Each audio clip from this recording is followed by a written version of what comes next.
Mr. Jeff.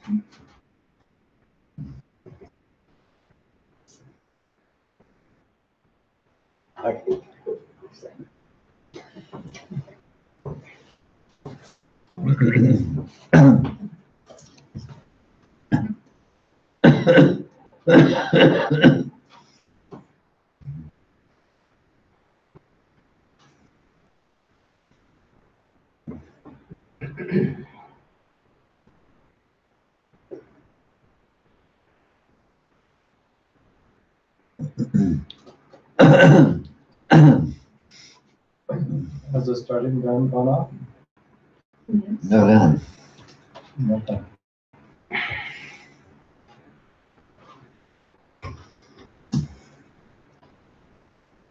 Did you have a lot of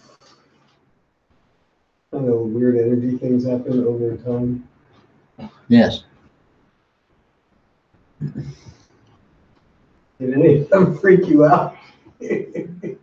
Yes. My foot decided to open up Kundalini-wise for like 12 hours at a time. Poor Charlie, I was on the phone with him complaining about it the whole time.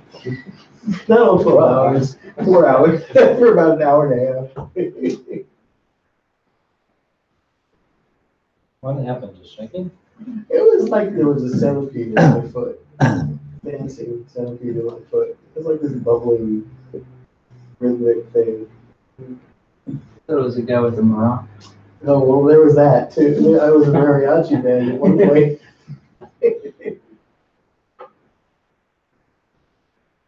But I keep on having to look things up on the internet to see if they're like, if I need to go to the doctor or just maybe this is Kundalini. Well, everything's Kundalini, so that's irrelevant. Whether or not you need to go to the doctor is another issue. Okay. I would suggest don't go to the doctor unless you feel like you're really compelled to. If there's lots of blood involved, perhaps, or bones sticking out of the skin, or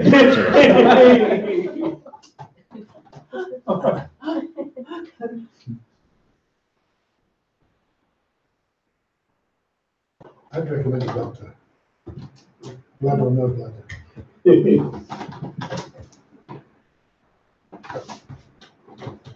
Unfortunately, I spent thousands of dollars on indigestions that I thought was a heart problem. So.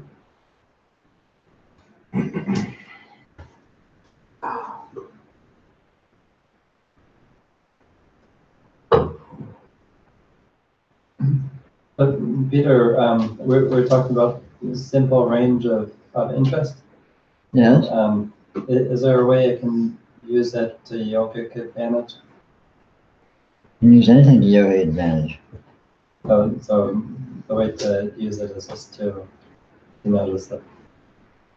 See what it is. Yoga consists of seeing what anything is. And obviously anything that seems to be anything, it's a good target to see what anything is, because there's an anything for you to see what it is.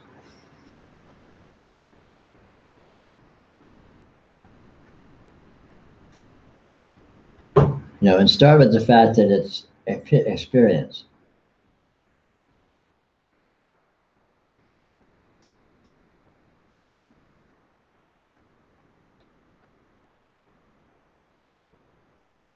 It seems pretty easy to dissolve most anything into into the same thing. Sure. It already is dissolved, and everything is the same thing. So of course it's easy to see that. But seeing that is successful yoga, so that's great. Then once you have dissolved it into the same thing, then check out that same thing. See what that is. It's like peeling the layers of an onion.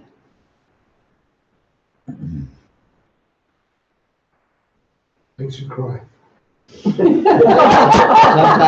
Sometimes it does. It makes you laugh too.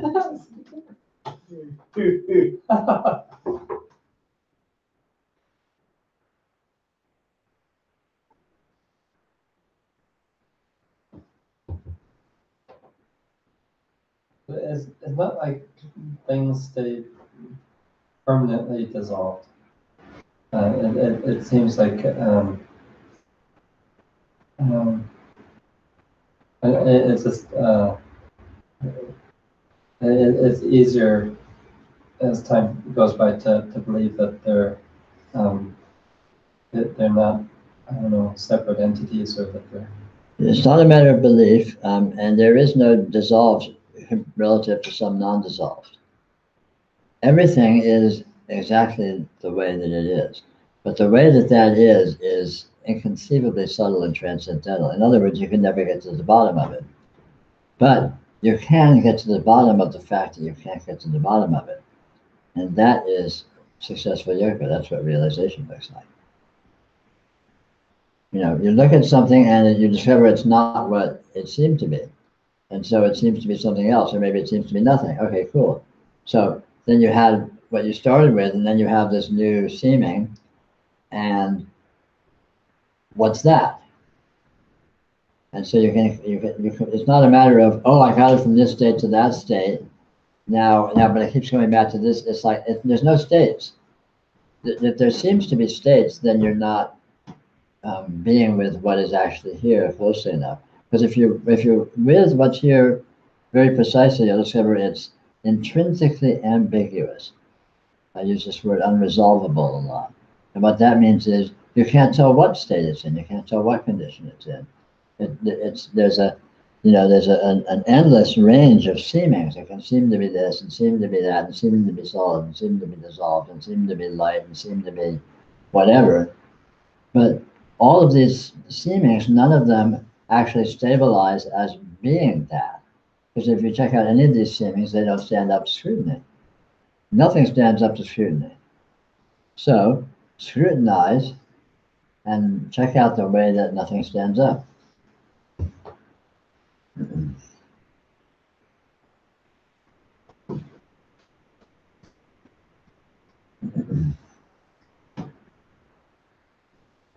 But it's not about seeing that, oh, this state was false, so this state is truer. It's about discovering the nature of this, the actual objective fact of this ambiguity, of this unresolvability. In Buddhism, it's called emptiness.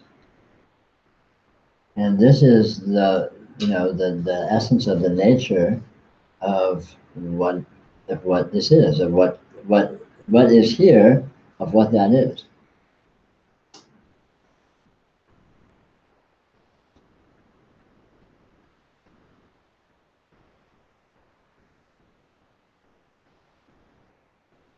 But playing with states and playing with moving from this to that is just, it's just playing games with yourself. And it's fun, in the course of investigating anything, almost immediately, whatever it seems to be will not stand up, and then it may seem to be something else. Okay, cool. But stay with it. Notice it's not about it seemed to be this and now it seems to be that. It's about what happened. How did it seem to be this in the first place, and where did that go? How did it go? And then you repeat the process. You keep chasing after something, and you never find it because it turns into something else, and turns into something else, and turns into something else, without ever actually becoming any of these ways it seems to be. So what is this that can seem to be all these different ways, but never actually becomes anything? And you can look at this, you can discover it quite precisely, you can discover it quite self-verifyingly. And this is what to look for in investigation.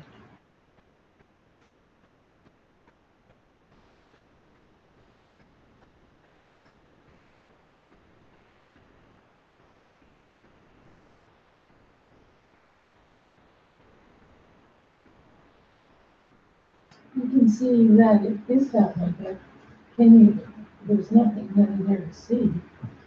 Well, there's nothing there to see in a simple sense, but you can see that there's nothing there to see. It's like a process, or a way of being. Well, it is the way of being, All being is in this way. And this way is quite clearly displayed. It's completely blatantly obvious. But the trick is to not get distracted by all of the special effects. Go to the principle itself.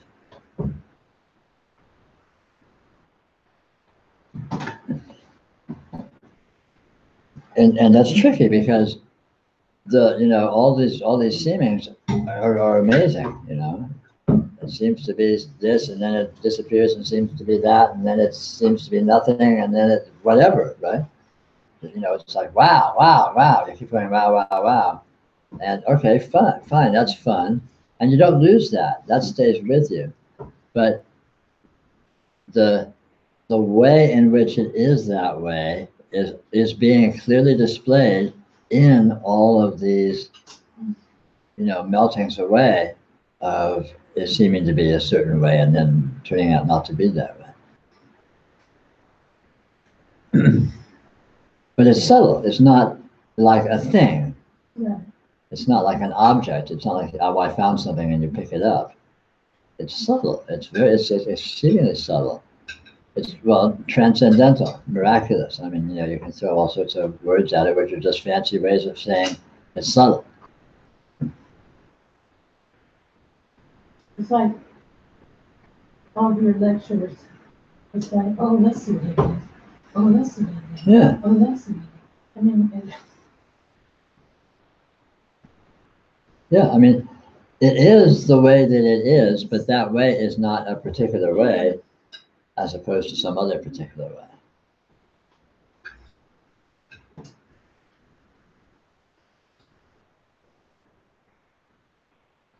I mean, it's intrinsically paradoxical if you approach it with any vestige of either or logic. So if there's any degree of this or that, then all you get is paradox and you're stymied. But it's not a this or that. There are no thises and there are no that's. It's just this endless, all there is slipperiness itself. but you keep saying it's this. It is this. This is that slipperiness, but it's not a this. This is the imprecision of words. It's not a this that is a simple object. It is a this that is the only this that's actually here, the objective condition. Or you could say the subjective condition, because of course subjective and objective are identical. But it's objective in the sense that it actually is what it is, and it actually is right here, right now. In other words, it's not imaginary in any simple sense. In a very profound sense, maybe you could call it imaginary. But it's important to see the way in which that's so, rather than, just throw around different ways of seeing it. Well, it's experienced in so many different ways. It is. But all of those ways are one way. They are this one way of slipperiness.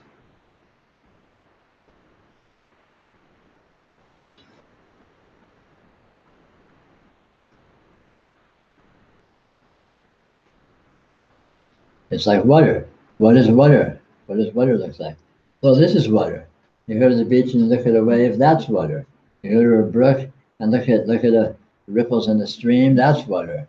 You look at rain, that's water. You look at clouds, that's water. So what's water? It's subtle what water is. They're all water, but water is not limited to being any of that. And yet this is water. But it's not the only way it can appear in terms of the apparitional specifics of the details of what seems to be present experientially.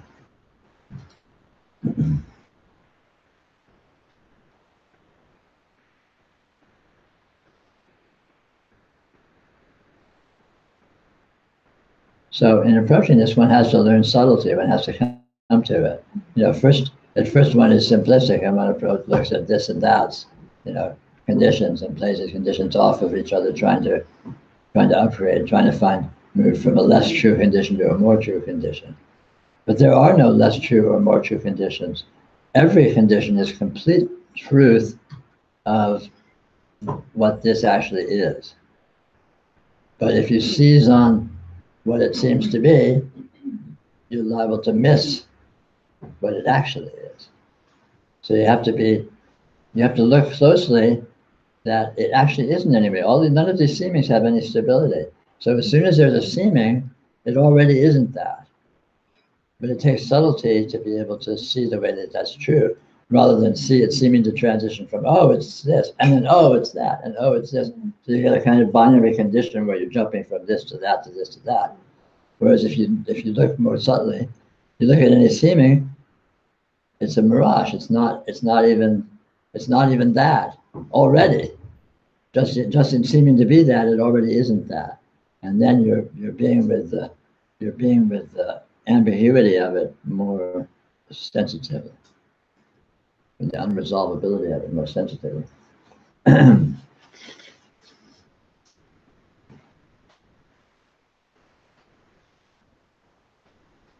mean, you know, in a practical sense, yoga is just sensitivity training. You know, all of our analytical intelligence has been grossly perverted by being immersed, by a lifelong immersion in the human consensus reality and human semantic logic that implies, you know, things and nouns and verbs and all of these things, none of which actually exist at all.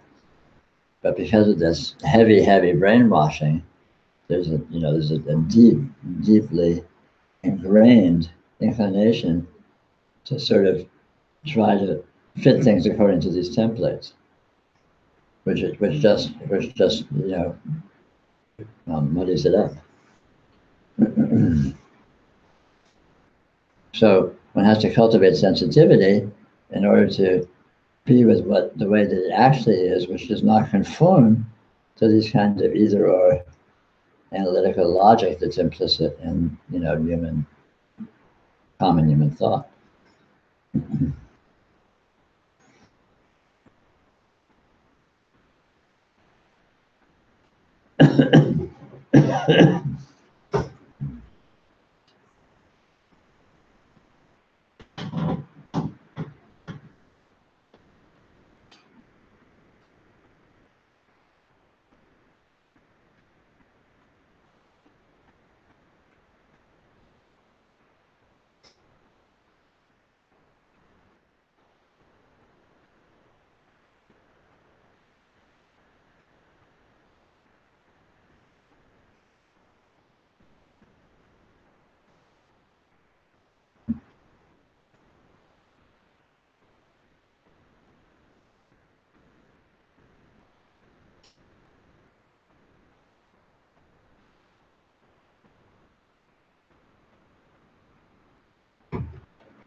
That's a really good reason to just stay in the moment, because it's always changing.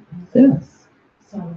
Yeah, and you look closely and see that you can't actually leave the moment, which is another part of the, you know, which is also revealed with sufficient sensitivity. If you can think about or recognize or have an idea about what you experience, but that's different than you experience. Well, it's different if you credulously believe the object of thought to be true. But if you look at what thought actually is, of course, there's no such thing. Thought is an entirely transcendental slipperiness that only exists in the moment, of course. So again, it all just gets down, it converges on the same thing, just sensitively being aware of what is here the way it actually is here, rather than some imaginary way it's being held to be.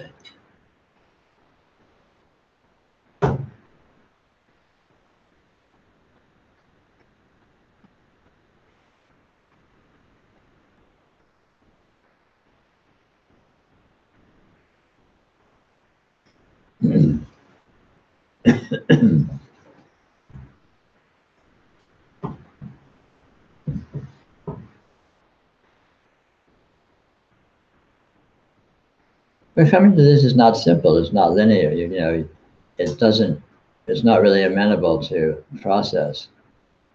or to practice. You know, one has to. It demands the insight. It demands flashes of genius, flashes of inspiration. You know, which comes to one according to one's nature. You know, and not necessarily according to particular circumstances or particular attempts at engaging with things a certain way.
I listened to an old retreat. We were talking about specialness being kind of a trap. Yeah, completely. And how do you let go of specialness without losing kind of the enjoyment of preferences? Well, you don't need to let go of specialness. Specialness, there's nothing there to hold on to. The point is to see that that it's untrue. Specialness is the idea that there's something that's better than something else. Okay. In other words, you know, this experience is not good, but over there's some great experience, and that's what I want. Or, you know, it's basically a fantastic projection of something that's better than something else. And that's not true, because there's only one thing, and it's this, and it's not better or worse than itself. Or you could say it is better and worse than itself, but intrinsically, rather than having an inferior state and a superior state, so you want to get from the inferior state to the superior state. There's nothing like that. The only place you ever get to is here. And you get to here from here. And it's not better or worse, it's exactly what it is. You could say it's exactly the same, but that's very misleading, because it's not the same. It's the same as itself, but it's not in any particular way. So that's kind of an empty, you know, it's a semantically empty concept. So you don't need to let go of it, just see that it doesn't exist, and then you're free of it.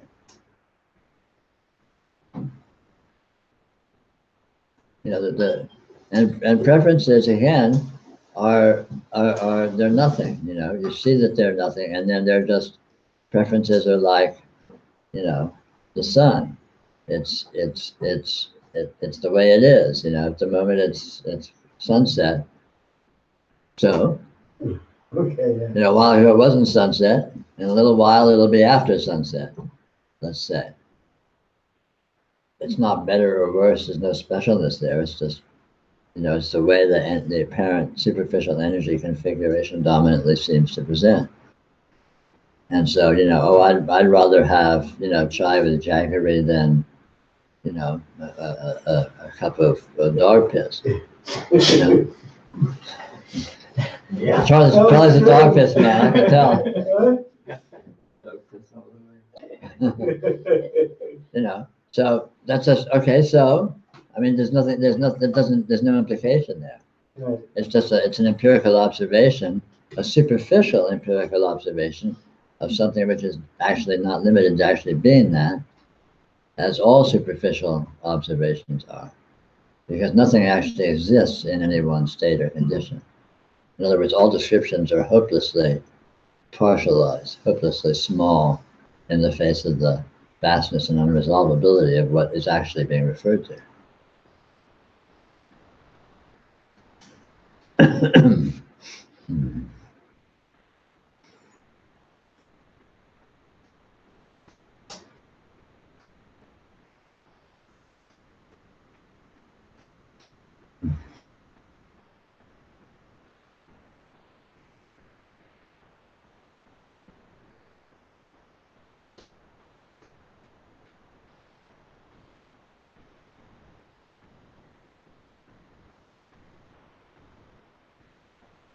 And the yoga is very convenient because you don't have to give anything up or achieve anything.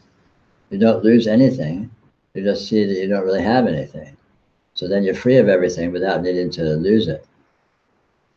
You know, you have your personality, you have your possessions, you have your life, you have your drama, you have whatever. Because none of those are actually that, so you don't need to give them up. And when you see they're not that, they aren't negated. They don't like disappear in a puff of smoke. Maybe.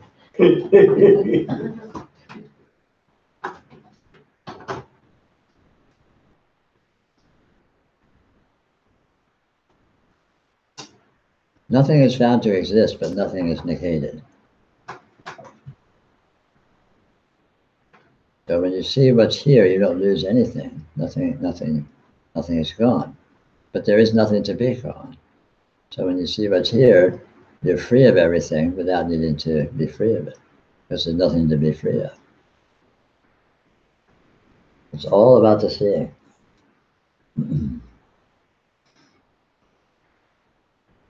But all those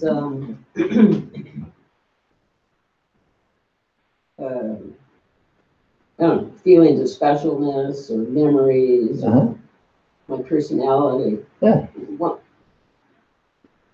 When I see, this, and you're right, they don't disappear, but they don't seem to have quite as much weight. I mean, That's the point. Yeah, they don't disappear, but you know that they aren't really that, so they don't have any. They don't seem to have quite the hold, I guess. Then yeah, they don't have because there's nothing. There's nothing there to have hold, and there's no you anywhere for them to have a hold on. Right. And even if there was some kind of a hold, that itself would not really be that. And you see through that. But again, that doesn't necessarily negate the phenomena. You may still have orientations and specialness and likes and dislikes and neurotic attachments to things. But none of those are actually that. So when you see that they aren't that, you're free of them without them needing to necessarily disappear. Because they never actually appeared. So then they're here as much as they ever were, and or as much as they are. I mean, maybe some things do disappear, or seemingly disappear. But even once something disappears, nothing has disappeared because it was never actually here. My childhood has disappeared. It's unfindable. But nothing disappeared because it was never actually here. So I haven't lost it.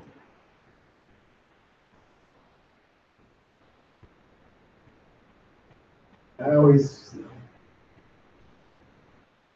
prefer gruesome as an example of just one of these things I thought about was like somebody who uses a limb. Sure. That wasn't really there. Wasn't ever kind of the same thing you just said. Could be said about childhood, could almost be said about the limb. Of course, anything. Everything comes and goes. One day you're going to die, and everything's going to be gone. And yet you won't have lost anything. Nothing will actually be different. And you'll find that out in the event. Is this really good? Well, no, there's no such thing as really here. This is what it is, the way it is. But those words are misleading too, because it implies there's some actual is, and some actual what, and some actual way, none of which can be found. I mean, nothing whatsoever can be found. But again, nothing is negated. So it's always paradox. If you look at it and try to, is this here or was it not here? I mean, in the end, you're being way too heavy-handed. You can't approach it in terms of expecting to resolve it because it's unresolvable. And so any question you ask of it cannot be answered because that would imply that it was a particular way, and it isn't any particular way. It's every particular way, but not cumulatively or as a series. It is that which all ways actually are, without actually being ways as it happens.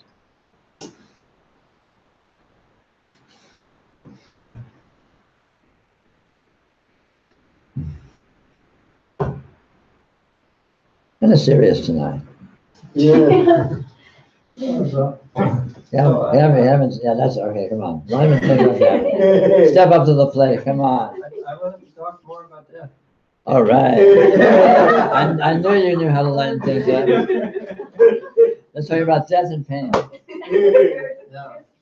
But how can you say what you say about death? Is it? It's easy. I open my mouth and I move my tongue and vibrate my vocal cords. You've talked about direct experiences you've had, like waking up in the middle of the night, or like, and there's just nothing. Right? So that's not a state, but that's an experience equivalent to what you surmise. No. Will be like. No, death is just like this. But to understand that statement, you have to know what this is.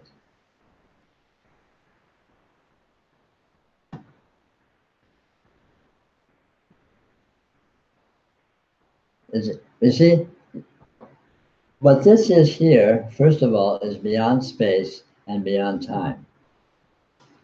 So when you see that, then you see its relationship to the apparent space and apparent time, and you don't think, and the apparent states, and you don't approach it in those terms. Death is something that occurs in space and time. Life is something that occurs in space and time. Neither of them have actual existence. The actual existence, such as it is, not that those words are accurate, is beyond space and time, and that's what's actually here.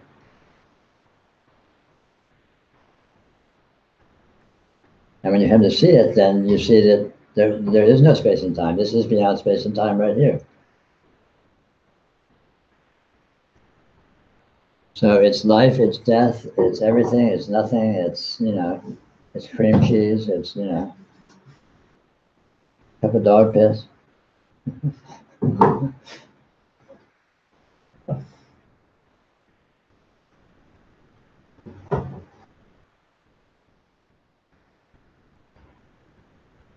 In order for there to be space and time, there has to be a sort of an interpretation, a sort of a thought structure. No, not necessarily. That's too heavy-handed. Interpretations aren't really interpretations, and thought structures aren't really thought structures. It's the very nature of this that it seems to be like that. And it may seem to imply all sorts of ancillary functionings that seem to cause or be the basis for certain ways that it may seem to be. But all of that is singularly just in the nature of what this is, rather than, oh, this makes interpretation and thought, and so then in thought interpretation makes space and time. I mean, you can say that logically, and it's not wholly untrue, but it's no way true at all. This is what it is, the way it is, and because of that, anything and everything. Immediately, without intermediary structure or process or function. like a dream. You know, in a dream, you may seem to be thinking, but the thinking is being dreamed. The dream's not there because you're thinking. The thinking's there because you're dreaming.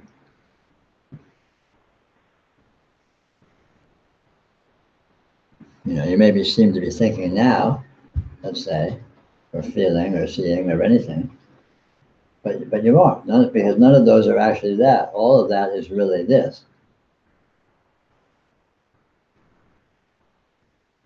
And the nature of this is that it obviously can seem to be that.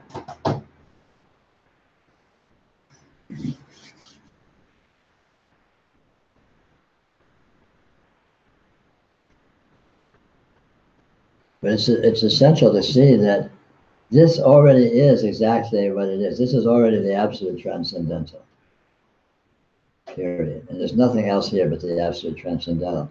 So anything whatsoever that seems to be any degree less than absolute, any degree less than transcendental, is itself the absolute transcendental. So if you're seeing it as any degree less, that itself is the absolute transcendental. It doesn't actually like that. It doesn't become that. The absolute transcendental doesn't step itself down into some kind of dull normalcy. It's not like that's up here and then all this down here sort of, you know, precipitates out of it or something. When you dream a world, the world doesn't actually come into existence from the dreaming. It's the only thing that's there is the dreaming. And because of the nature of dreaming, it may seem to be a world. But nothing actually comes into being.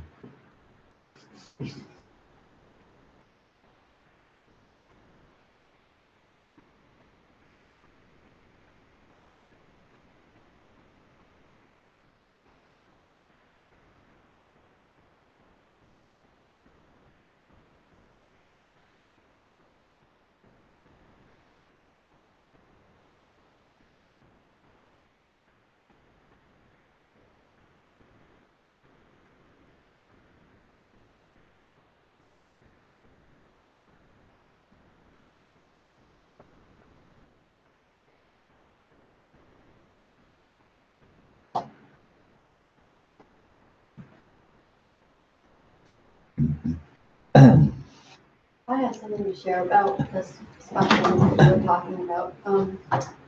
The last week and a half, I've been having chronic fatigue for on and off for 10 years. But so it's interesting. Like a week and a half ago, I had this experience of, wow, I've been holding on to this idea of being this special person with special needs. Like this body has special conditions and special symptoms, and when I realized that, oh my God, I've been holding on to this impossibility, and it takes so much energy to hold on to it. And when I saw, oh my God, I don't need to hold on to this.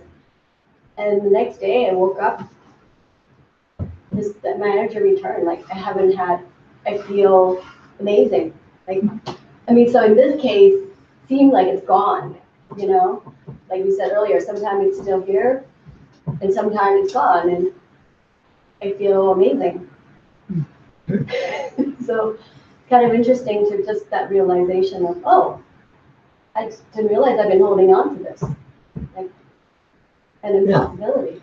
And holding on to it means believing it to be true. Yeah. And when you see that what is here is not like that, then you're free of that belief. And then the seeming condition may or may not disappear, may or may not morph, but that's not the point, because since you're free of it, it doesn't really matter whether or not it does, because there's no it to be free of, really. It's not gripping. Yeah. Well, it's really, you're not gripping it, but yeah. Oh yeah. Wow. Okay. Yeah. Wow.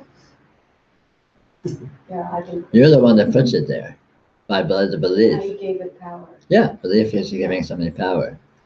Belief is saying you're true, you're real. This is actually happening. Oh my God, that's a really important distinction. Yeah.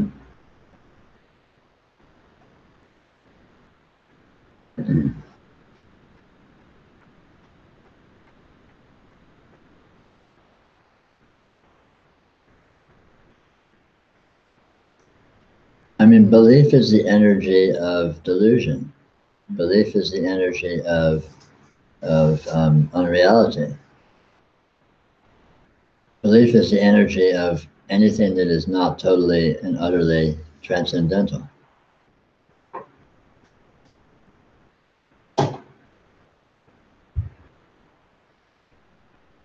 You know, if you think you're in a room, it's because you believe it.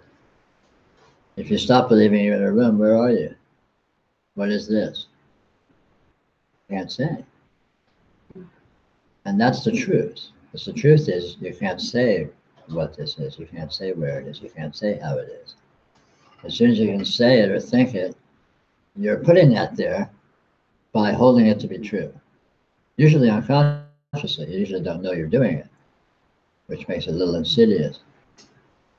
But again, by looking at your actual experience, your actual present experience, the radiant presence, you can see that that's the case. You can see that the way you're holding it to be is just an assertion. It's just a hypothesis. Maybe this is a room. Maybe it's in space and time. Maybe there's duration. Maybe there's history. Maybe there's a past. Maybe there's a future. You know, that's like a thought experiment. That's a hypothesis, which is all that can be. As soon as no, this is a room. This is space and time. There is a past. There is a future. There is history. There is cause and effect. And anyone that says otherwise is a crazy person. That's belief, and that belief for you solidifies it into seeming fact. But it's not actual fact. And it's possible to see that by looking out at the actual fact, which is the fact of experience, the fact of what experiencing is and the way that it is. And if you look at that, you'll find nothing but endless slipperiness, which is not resolvable as being this or that. And then all of these beliefs just become hollow assertions and hypotheses and maybes, and okay, that's fine. It's just mental games you play, yeah. But that's not binding.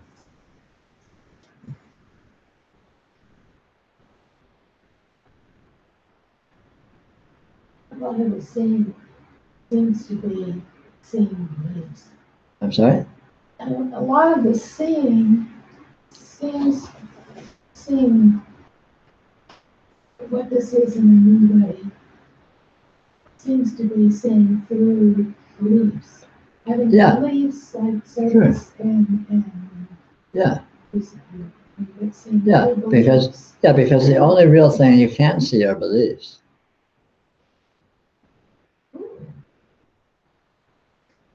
What I call seemings is actually, wisps of believings. So, this seems to be a certain way. That is a euphemism for there's a belief that this is that way. Because the thing itself is too slippery to actually be that way, as opposed to some other way.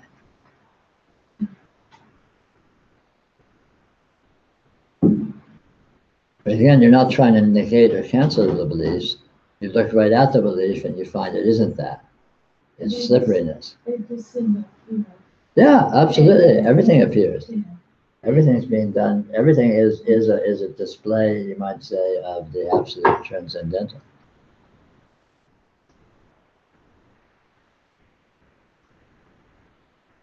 It's like the kind of hiding and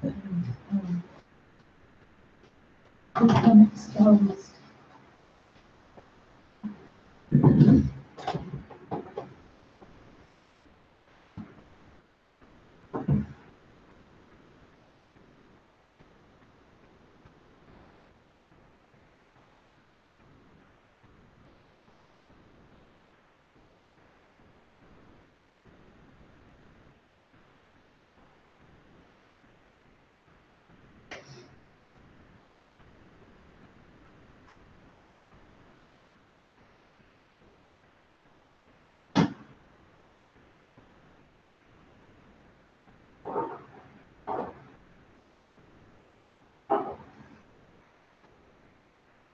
Regarding death, If one person gets shot and dies, and then another person gets hit by a car and dies, death has nothing to do with getting shot or getting hit by a car, and getting hit by a car has nothing to do with getting shot. But there's something seems to happen. Well, something always happens. Yeah. But what happens is this, not that. There is no car, there is no shooting, there is no gun, there is no one guy, there is no other guy. It's just this, which may be describable in those terms, but those descriptions are inaccurate. Yeah, I guess it all kind of rests on sloppy interpretation. Yeah. But, Yeah. If it seems to be anything whatsoever, especially anything you can actually say or describe, then that's by definition sloppy interpretation. Or any interpretation is sloppy interpretation, of course. Because this here is what this is uninterpretable. that doesn't give me a juicy answer about death. What kind of juicy do you want? But no, it's only my failure. What's the real question? I don't know. Let's get it. Well, come up with the real question, and we'll get a juicy answer. Yeah. Juicy question. I don't know when you're going to die. You're already dead. Okay, that's. Is that juicy? Is that the question you want answered? Right now you're as dead as you'll ever be. Okay. Right now you're as alive as you'll ever be. But life doesn't exist and death doesn't exist. There's just this very strange condition.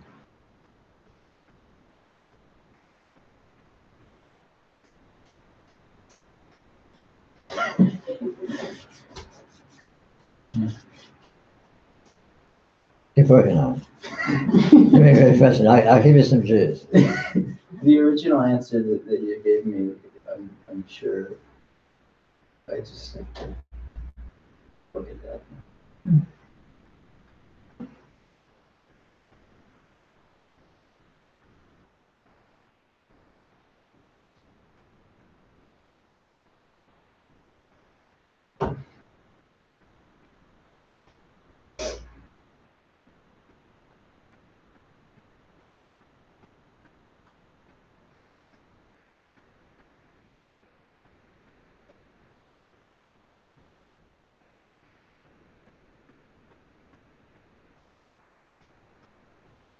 Even though you can't really say what you're doing, it does seem as if it is like a set theory of just going further and further out and looking at what this is. When you say what you're doing, what are you referring to well, more specifically? Coming to a way of seeing this. Yeah. Seems to be from a perspective of being so far out of it, away from it, that you're seeing. Yeah, it's not simplistically like that. The path of coming to the seeming path of coming to see this, it looks like looking at it in many, many, many different ways. And as you look at it in many, many different ways, it will tend to refine your sensitivity, and it will tend to invalidate your simplistic, naive, early ways you were holding it. You would just intrinsically, without any logical analysis or anything.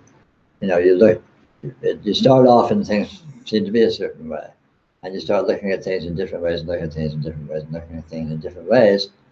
And after a while, it becomes very clear that no, they were never the way I thought they were. There's something more going on here. Again, without necessarily the logical process. And then so right away, you could say, as you're putting it down, you might say you've moved further out. But whether it's out or in is irrelevant, and there isn't really any out or in, so it's not really like that. But you've moved from insensitive unsubtlety to more sensitive, more subtlety. And as you continue to move, it will tend to be from relatively, insensitive unsubtlety to relatively more sensitive, more subtlety. And then maybe at a certain point you cross the threshold, maybe, and then you're sufficiently subtle and sufficiently sensitive to get that there is no way that it is. You can't find it. And in not finding it and in seeing that there is no way that it is, you found it. Because that's what it is. It is that which can't be found, and it is that which is not in any particular way.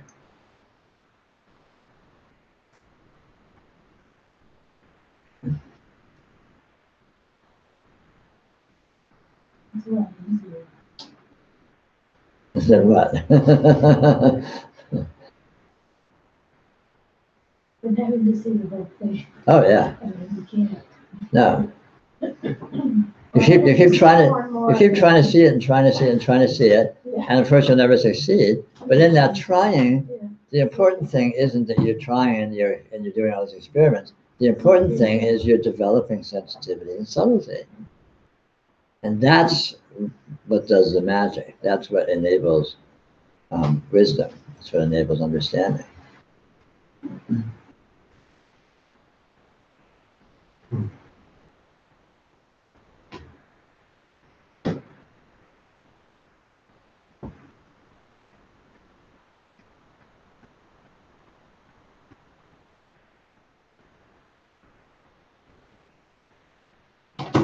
In all the looking, you seem to make discoveries. It's like, wow, I found this. It's just amazing, and all these breakthroughs and all this stuff, and all these seem to be spectacular, and they are very interesting. But all that they really are is looking at different perspectives of something that has no perspective. But as you keep, when you've looked sufficiently at enough different perspectives, it begins to penetrate your insensitivity that, wow, this is really interesting. There's all these perspectives and none of them stand up, And if you extrapolate that, where does it leave you? I thought more people had looked and not seen. Well, everyone looks and not sees because you can't see, but the trick is to have the sensitivity and subtlety to appreciate the value of that, rather than just think simplistically, oh, what are you talking about? That sense and sensibility is not common. No, it's not. It's not common. I mean, everyone has the potential for it, but one has to have karmically be ripe enough, you might say, or mature enough, or have a lucky alignment of stars, or whatever the fuck. I mean, how does it happen that someone can see and can realize this? Most people don't, seemingly. Very strange. How can it happen that someone does? You got me. But the fact is, it is possible. And that's the exciting thing in yoga. Not only is it possible, but it does happen. Yes, it's possible and it's actual. It's pragmatically possible.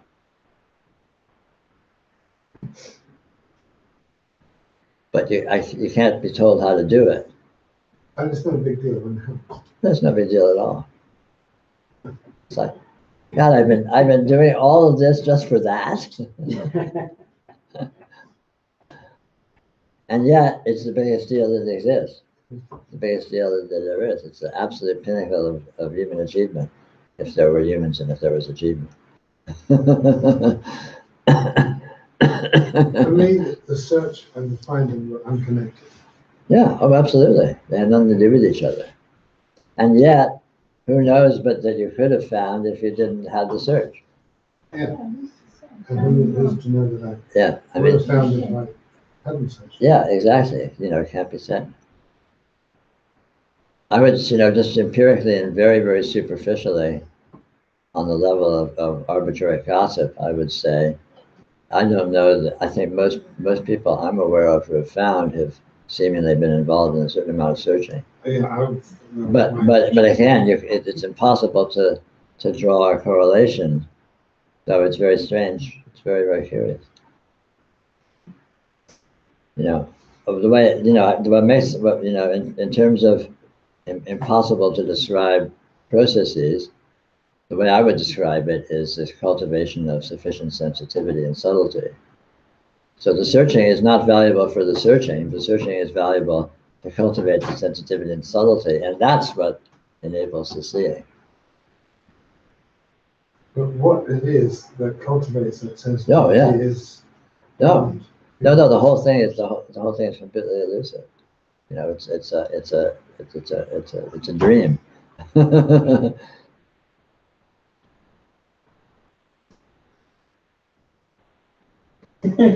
Gossiping in the back of the class, passing notes. Can you repeat what you said earlier about belief? I just love. About what, sorry? What belief is? Did you say belief is holding on to delusions? Belief is putting the delusions there.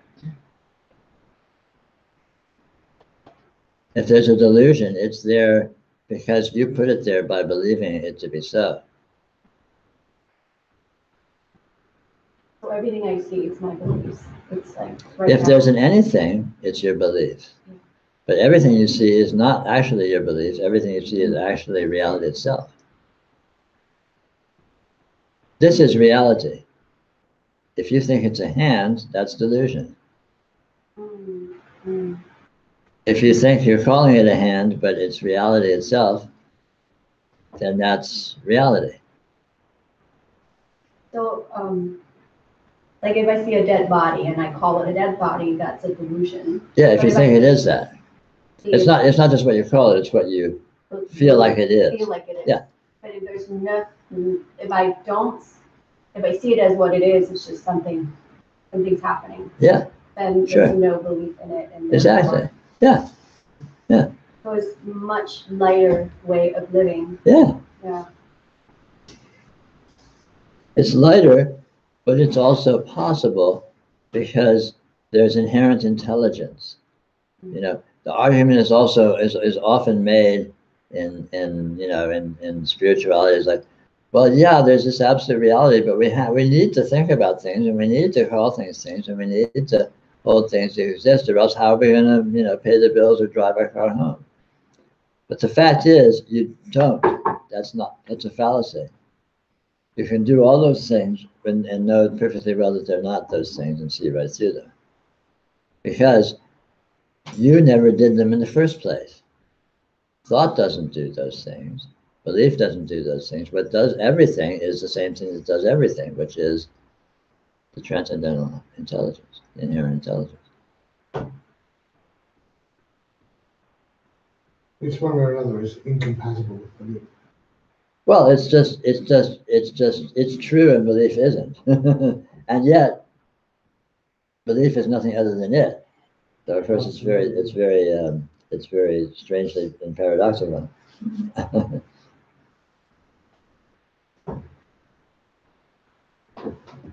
If you start looking at theory, you end up at the Mad Hatter's Tea Party. But yoga is not about theory. Yoga is about pragmatism. Yoga is about, what to do.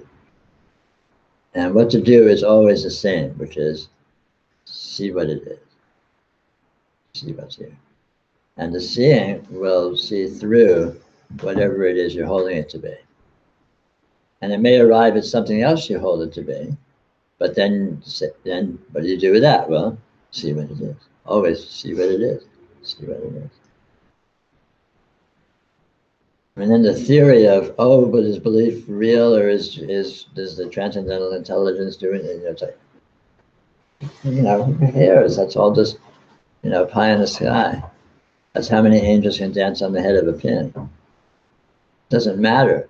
See, and then you will be free of thinking any of those questions have any importance whatsoever. And then they're just silly games, and you can play them if you'd like to.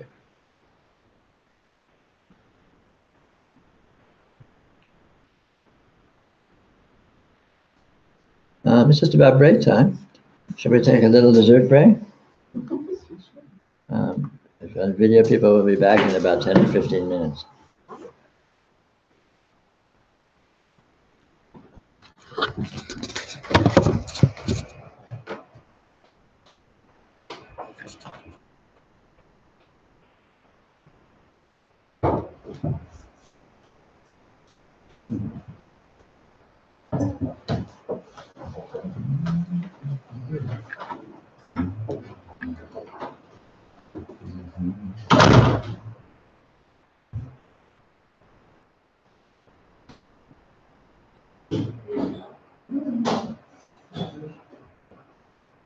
Charlie,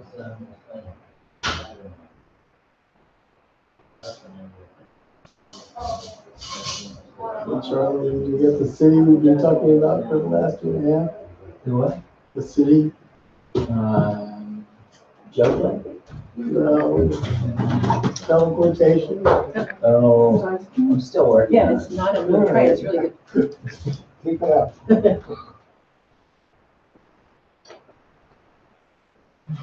What was your experience of astral travel like? One? Yeah. How were the stewards and stewardesses? Maybe I'm gonna start an airline. Astral travel.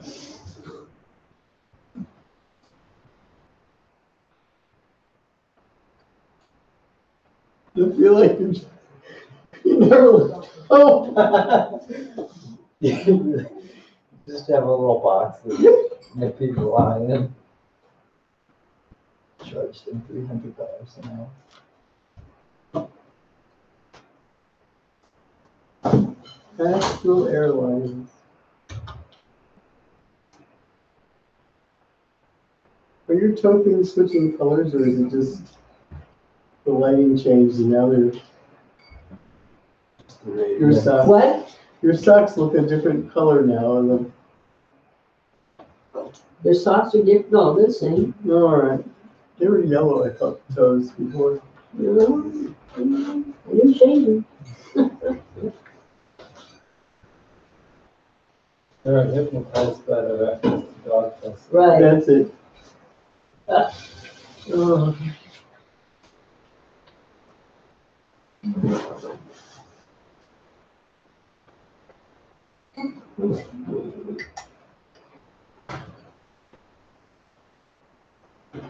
Let's not talk about anything about that. You know. You shouldn't say that because that. No, it's, you know, I mean, I sort of get the basic concept, but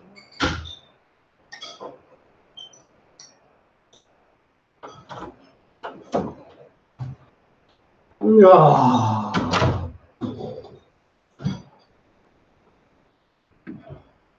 I didn't know whether that was gonna happen.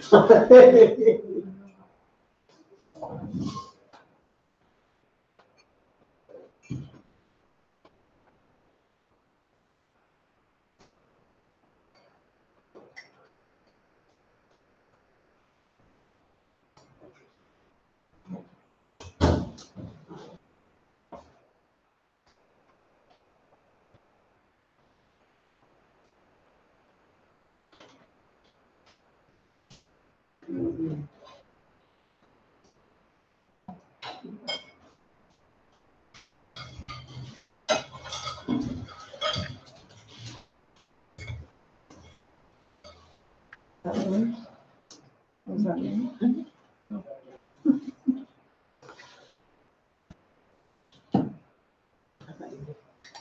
No, I don't.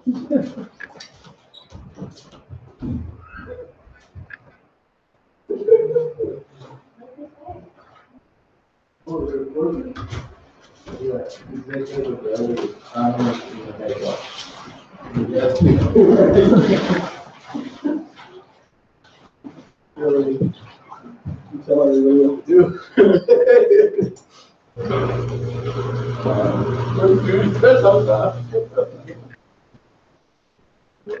What's your question? Executive ability is prominent in your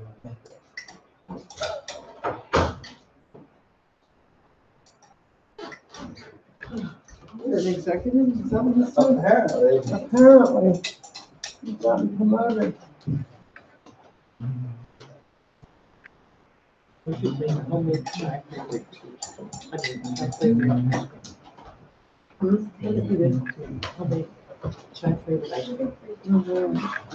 That's so good.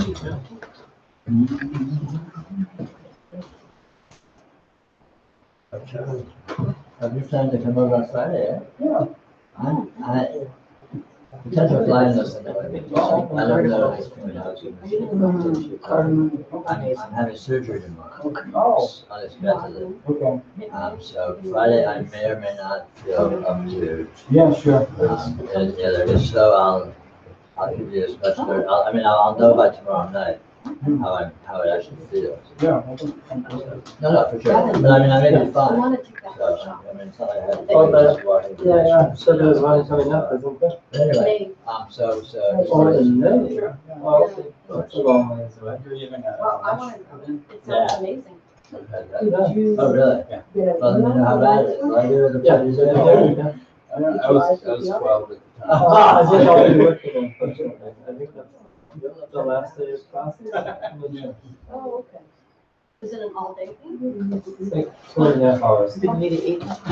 That's by donation. So, Did I really like it? yeah. Oh, wow. Pacifica, my old area. But I used to live there. Yeah, we could back here. It's quite ways. You know, had all this. It helps you a lot. It was, so I thought it was I great. noticed a shift in you. The change in me. Well, there's something. Yeah. Something's Or happening. Yes. Really? Yeah. Because I'm not asking as many questions. I noticed last time. We always did that. Really? Yeah.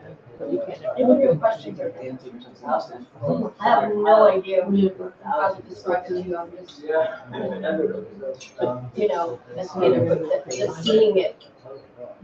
I don't want to put my words in it or like No, meditation. I really can't eat any Something chicken happens. anymore. Oh, okay. That's a little different than before. Good stuff. Yeah. Well, Thank why- you. why did you- Yeah, we both. You know that. No, I it's did tell you Really? that. But you said you're not sure. That's if you take the head, that's in the workshop. It won't happen to you.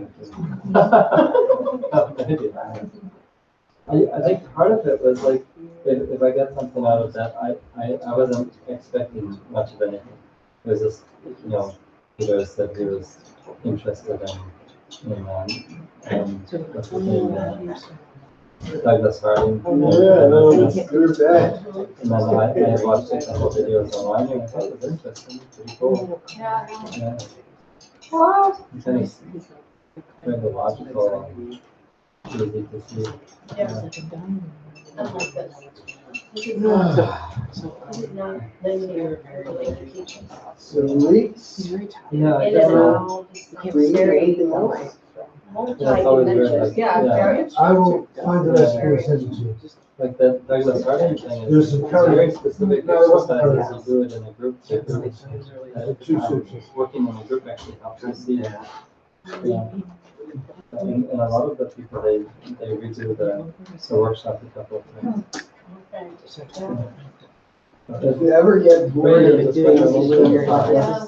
And the guy who runs it is that's really wonderful. handling everything. Same with you, Rick. Yeah. Well, now I know, And yet I still want this. Was that Not the cheese stuff, not to me, the what's one with the chocolate and coffee.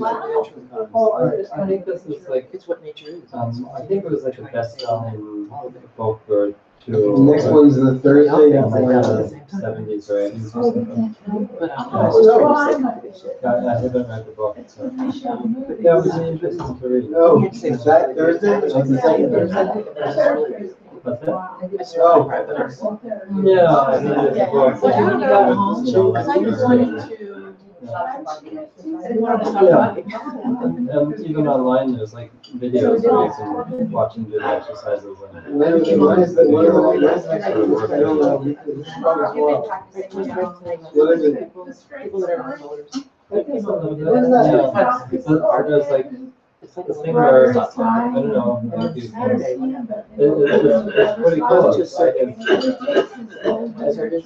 Oh, I remember that. it's not Maybe. too hard to see, like, like you just What's point the back one and next there's one? nothing here. That's really interesting. So, Oh, Did you listen to NPR last night for Yeah. this woman did this whole story of And then we're, have records of all our calls. Yeah, we're from, I'm gonna. Oh my God. Yeah. So you So that was can, pressure. you What a bunch of goofballs. Yeah. And that's gonna happen, not even trained. That's gonna happen. The Banger Sisters, that, I the can't Banger manage Sisters. when it's that big. Wow. That was fun. I like that movie. Yeah, Great performance by what's his name? I don't remember the guy. Huh? The guy- Who's the Work off guy? all that extra. What was his name? Like, you know, like character actor, Jeffrey.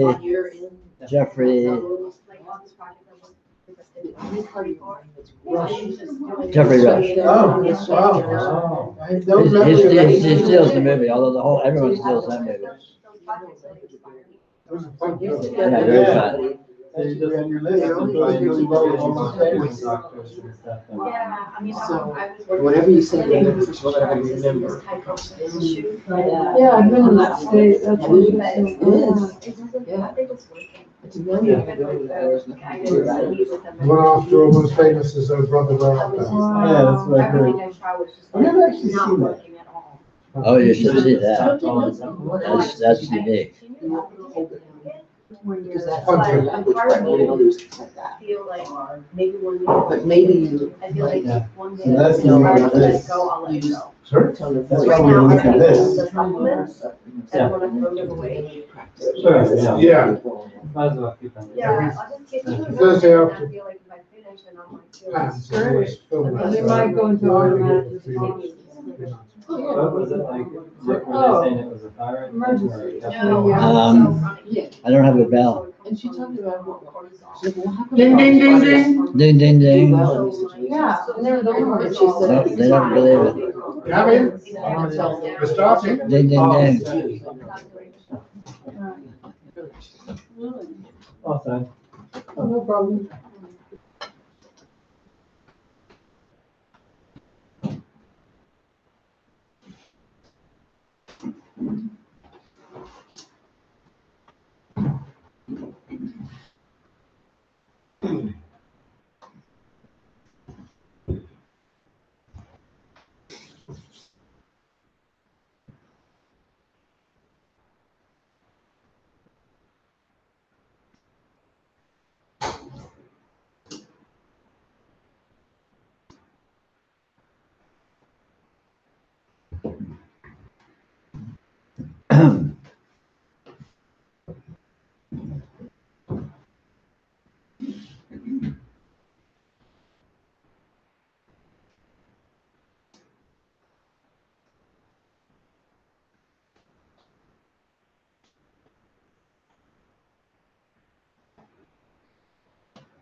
Although I know you can't say what this is. But, could you say that it's more nothing than, I mean, it seems as if it's No. more nothing. No, I can say what it is. It's radiant presence. But nothing doesn't apply and anything doesn't apply. It's absolute nothing and it's absolute anything. We usually see anything and we don't see nothing. But that's belief. Nothing is not generally believed in. Yeah. Someone who believes in nothing, they'd see nothing. But it's the belief that actualizes the seeming condition. Because there is no actual seeming condition, a specifiable one anyway.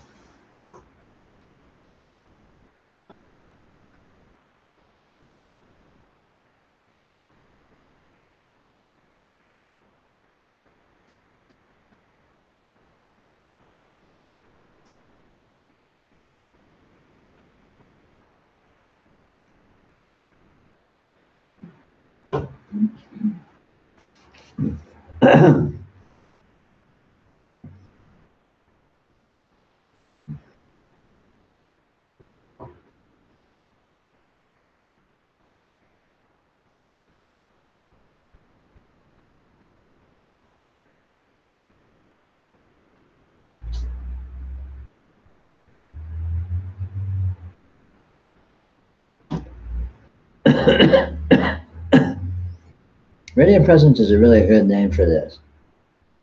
I mean, obviously it's not accurate, but it's more accurate than most, I would say. I claim.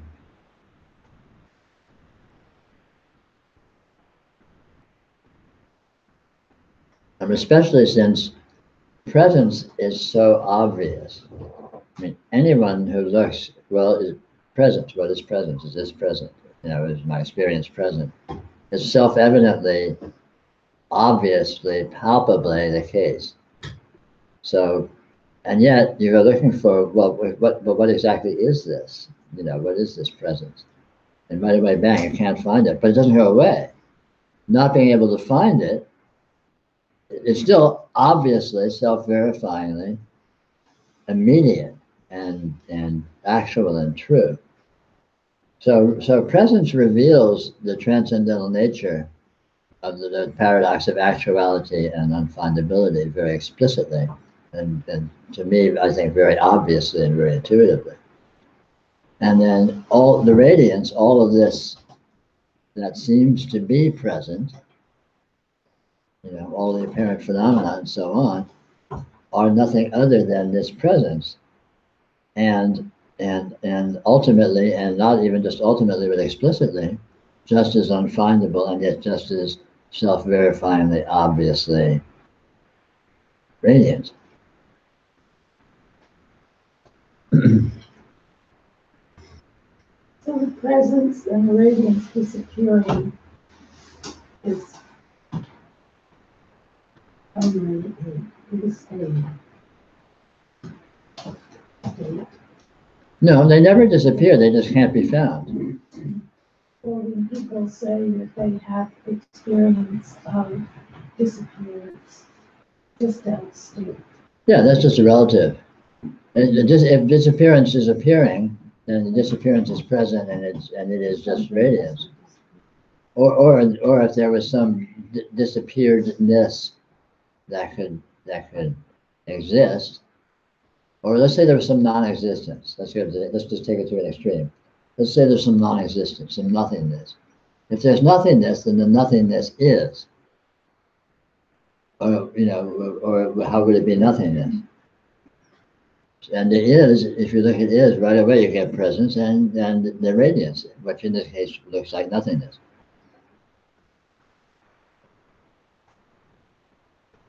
But even that nothingness is an oversimplification of something which is beyond that. Because, you know, if you look at nothingness, it doesn't resolve to actually being nothingness. It doesn't resolve to being anything, because if you look at anything, it doesn't resolve to being anything. So some actual nothingness that actually was nothingness is a pure fantasy. Just like some somethingness that actually was somethingness is a pure fantasy. Well, I guess perhaps it is more seeing radiance as not radiating presence, but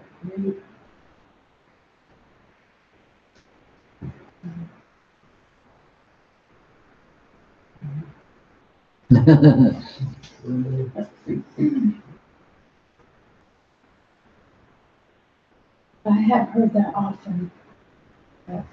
Oh God, everything disappeared. That's poetic license. Everything may disappear, but nothing disappears.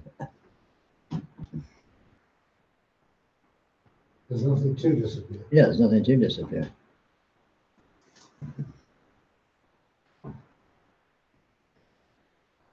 Well, the seeming presence of seeming things.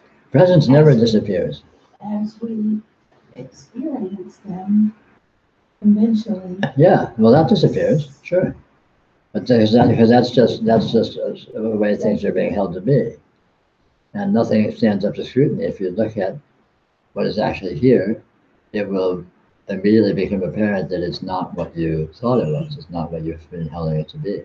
So then what you've held it to be has disappeared.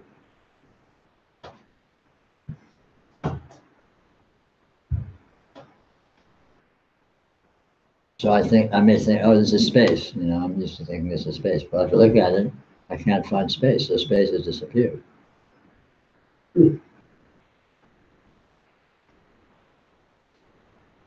What is it? Well, I can't say, but it's not space. Space has an over there and over here and a left and a right and all that. And this seems to be kind of like that if you don't look too closely, but if you look closely, it's not like that. But of course, you have to see that for yourself to see it.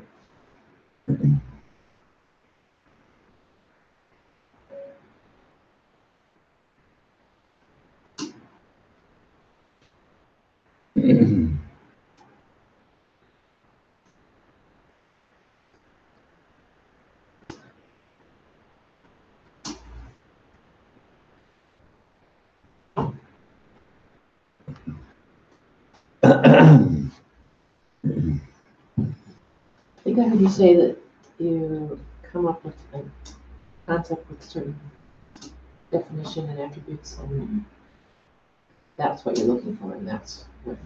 Yeah. But that you defined is still there.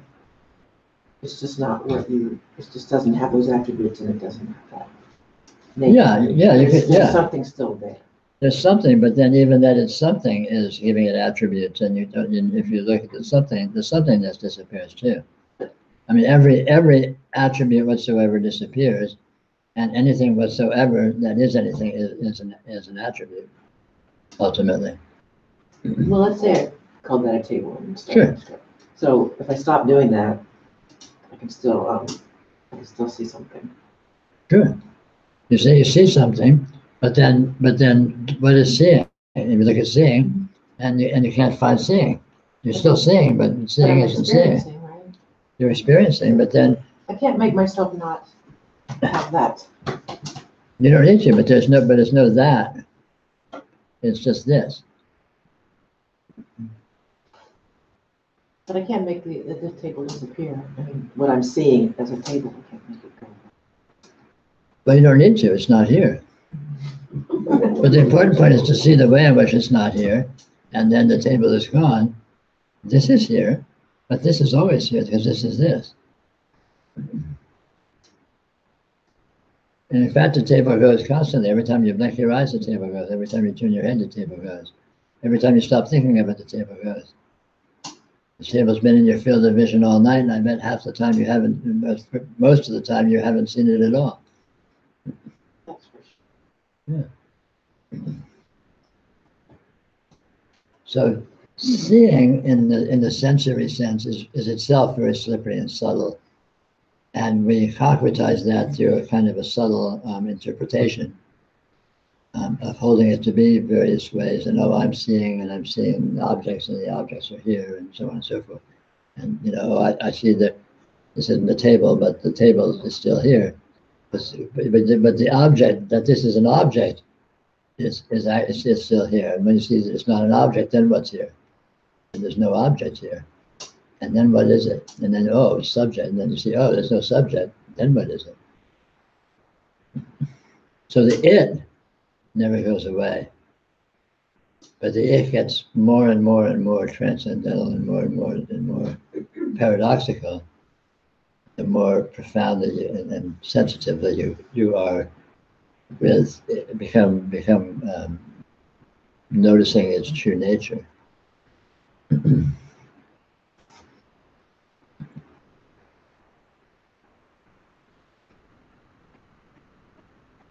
And again in looking, it's like peeling the layers of an onion. So at first, oh, it's a table. Oh, it's not a table, but this is here. And then you peel the next layer, and you peel the next layer, and you peel the next layer, and eventually you get to a point where the layers you're peeling are so subtle and nonlinear that you can't even tell if they're layers. You can't tell if you've actually peeled one, and then it gets just completely. You can't say what it is, and when you can't say what it is, then you're being with what it is more truly, more sensitively. it never goes away. But saying that is very, very profound in terms of seeing it.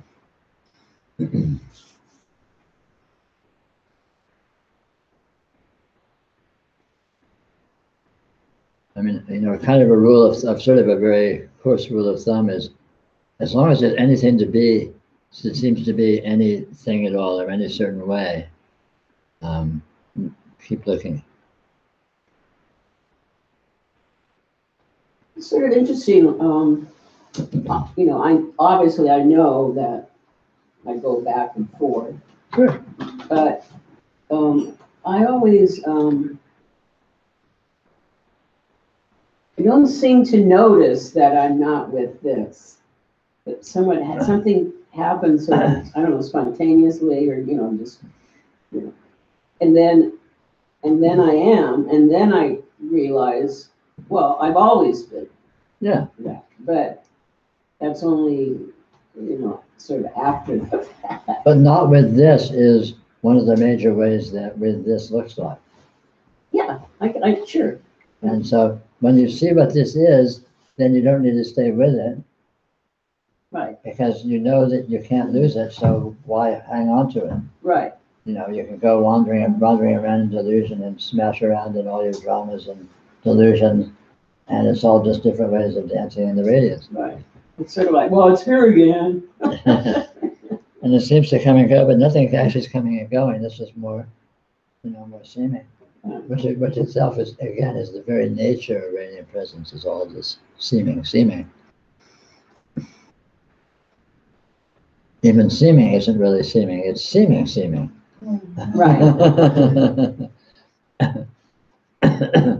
Well, somehow it always finds me, so. Well, yeah, because it never loses you. Right.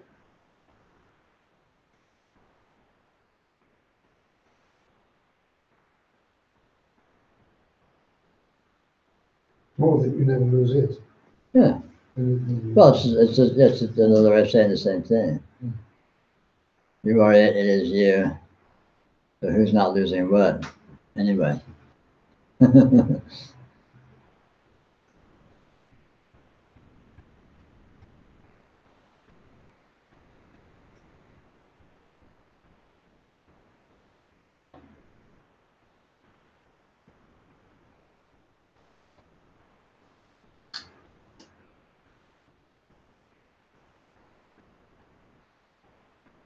There's a sense that this is only dependent upon itself. Yes. Which seems different than saying this isn't dependent upon anything. Yes. Both are true and neither is true, but the sense of this is dependent on itself is very true. It's like a congruency.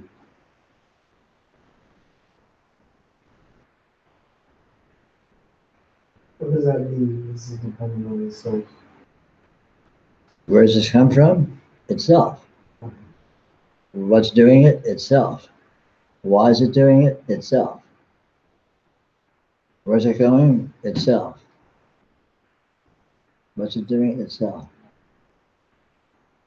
So this, if it existed as an actual objective electronic recording device, is dependent upon the people who designed it, it's dependent upon the factory that built it, it's dependent upon, me having bought it, it's dependent upon me having remembered to bring it here, and it's dependent upon me having taken it out and put it on this table. So this is here, and it's dependent on all those things, if all those things actually existed as such. However, of course, to the skillful yogi, one will look and see, oh, none of those things exist. So what is this and why is it here? It's dependent on nothing, it's dependent on itself. Because what it is the reason why it's here. I mean, what it really is the only thing that it is, so that's what it is.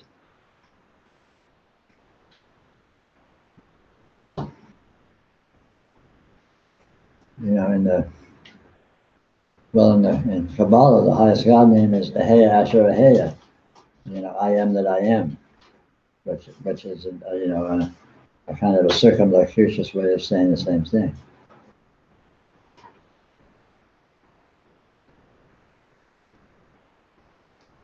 Getting like a looping thing in the aura. Is that the same? It's an echo, sure.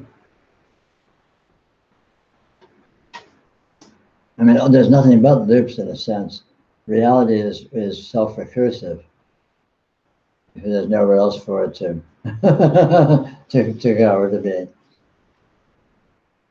You know, reality is an inside job.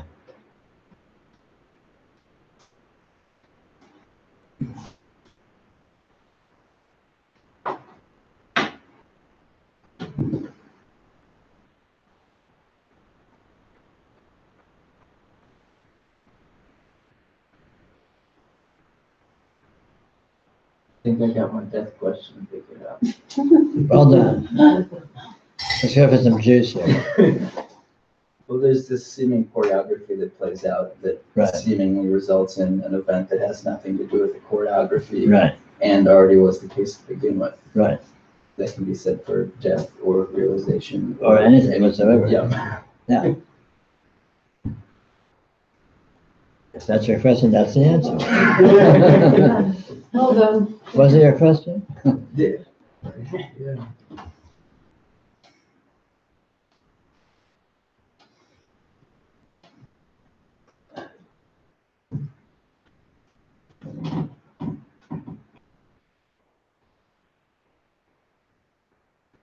But Good, keep it coming. for it to be that way, doesn't that mean that there has to be something that is not that way? No, it's not really that way. Sure. If it really was that way, then maybe so, but it isn't that way. In other words, the answer isn't true. It just, you know, invalid. It renders the question irrelevant.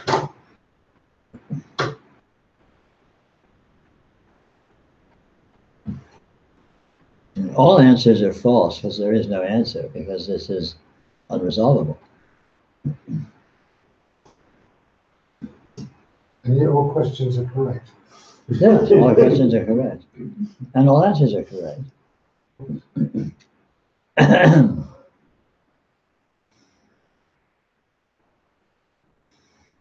Enough to give a logician a migraine. Fortunately, the logicians don't stick around very long. And then you show.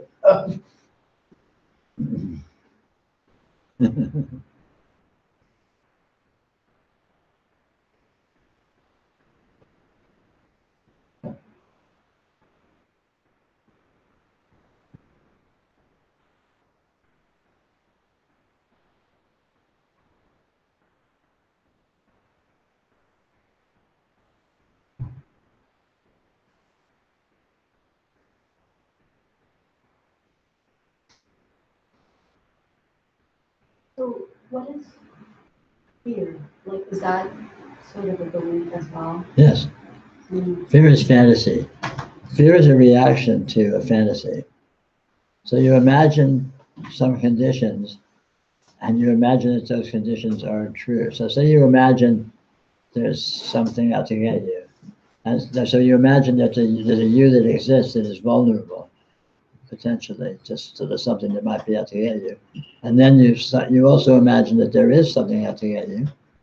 And if you existed, and if you were vulnerable, and if there was something out to get you, oh my gosh, that might be something to be afraid of. But you're putting the whole thing there. You know, if you don't put your own existence as a vulnerable being there, and if you don't put that there's something out to get you that could potentially harm your vulnerability, then what's there to be afraid of? I mean, suppose the same thing. Suppose you think you're vulnerable, and suppose you think there's something out to get you, and then suppose you suddenly realize that you're dreaming. No fear anymore, because that whole structure isn't really happening. So you turn off the belief by seeing that it's a dream. Which is basically what yoga does with this, with the waking condition. It doesn't dismantle the structures. It just sees that the structures have no basis in fact. So then they're self-invalidating. You know, when you see you don't have a body and you don't exist in space and time, then what is there to worry about? What's there to be afraid of? It doesn't necessarily stop the structures that could be worrisome if you held them to be true. But you see that it's not the case, so it loses its sting. It loses its validity, its veridity.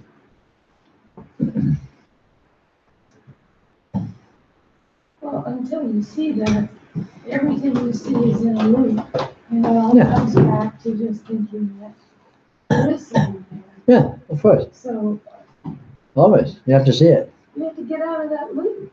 Yeah. Or better yet, just see that you're not really in it. That you're not even there. Yeah.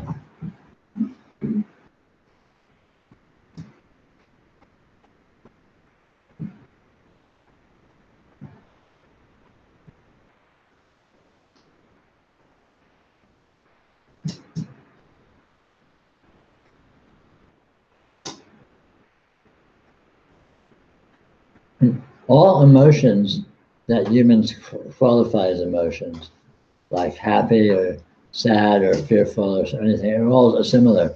They're all reactions to an imaginary situation that's being held to be the case. You know, oh, someone died. Oh, that's terrible. I'm going to miss them. You know, they aren't here anymore. That makes me sad. You know, so the sadness is a reaction to that whole scenario, which is being held to be true in imagination, because it's never true. You can't know that anyone even exists. And you can't know that they're alive, and you can't know that they're dead, and you can't know what died means. So there's actually nothing to react to. So to have a reaction of sadness, or for that matter, joy, boy, that asshole's dead. Jesus, am I glad. That rings my bell. God, I've been waiting for that. I'm going to spit on his grave. You know? But again, that's a reaction to an imaginary scenario which is being held to be objectively true. And if it wasn't held to be subjectively true, where would the reaction come from? I mean, it might happen, but it would be, you know, it's like if you're going to a movie and you have an emotional reaction, and you know it's a movie, it's not a heavy-handed emotional reaction. You know, if you know, someone you're identifying with in the movie gets hurt, you know, you might feel something. But if you in your real life, as you suppose it gets hurt, you'll feel a lot more. Because it's, you know, because in the movie, even if there's a partial belief, there's also a lot of partial disbelief. You know, you see a fire in the movie, you don't go running from the theater screaming for the firemen. Speak for yourself. Well, I don't. Again, it's not necessary to dismantle the mechanisms or to have them stop seeming to be present. It's just necessary to see what they really are and discover that they're not actually true in the way you think they're true. And then they lose their sting, they lose their power, even if they seem to persist as a mechanism with seeming implications.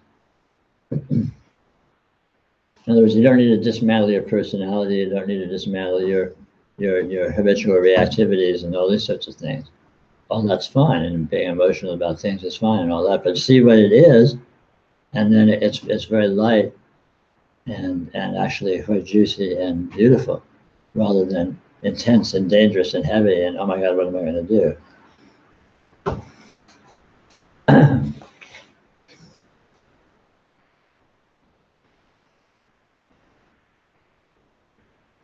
So, like, if you're really seeing everything for what it really is, they're saying the reactions are still there, but it's just not heavy-handed. Yes. Sure. Is it possible, like sometimes you don't even react at all? Sure. In certain people, like in the past you would, but Yeah. when you're doing yoga, it's like, oh. Certainly, and it all depends on your temperament. It depends on how heavy-handed you are into your yoga and how you sit within it. I mean, some people who are really extreme with it may, sort of, just and that's cool, but you don't have to. But again, that's more really down to your temperament. I'd say most people probably see when you realize, most people probably see what it is, and then just relax, and then who they are continues its dance, continues its mechanisms playing out, but the sting is gone.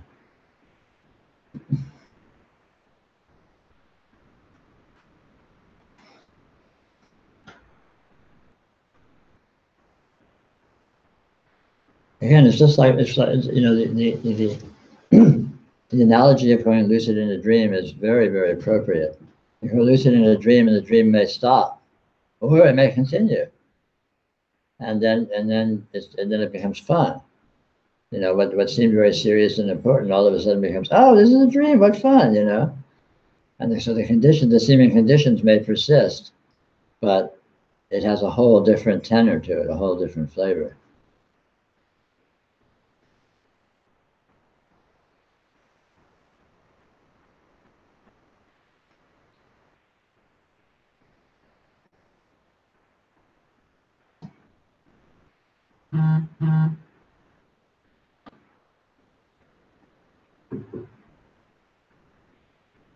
That's a serious vibrate mode. It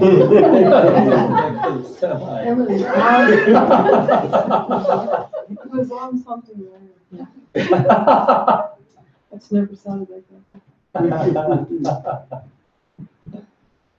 You mentioned before that radiant presence is like obsessive about itself, like really self-absorbed, Sure. or something like that. And can you tell a little bit more about that? Do you mean like it's just like constantly wants to?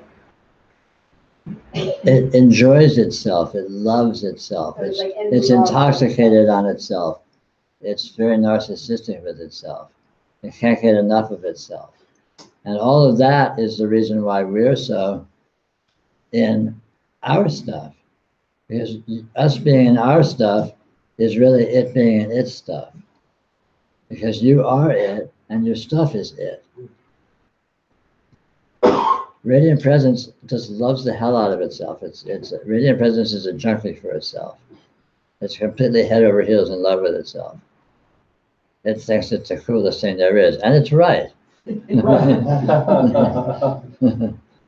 And so it just has at itself every which way from Sunday. You could say it's making love to itself continually. I mean, there's a bazillion ways to sort of, analogize it. But the fact is that it engages with itself. It explores itself, and that's what all of this is. Sure. I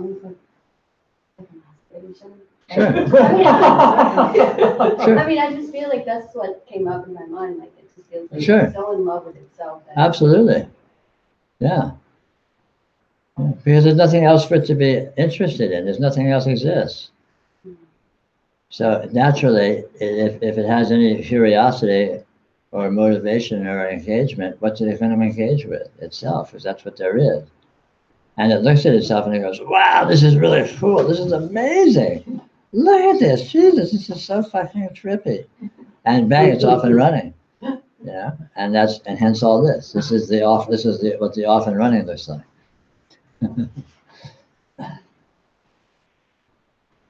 In fact, there's an ancient Egyptian creation myth that has God masturbating.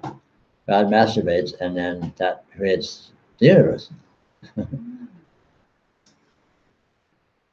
So would you say like that's love, like this?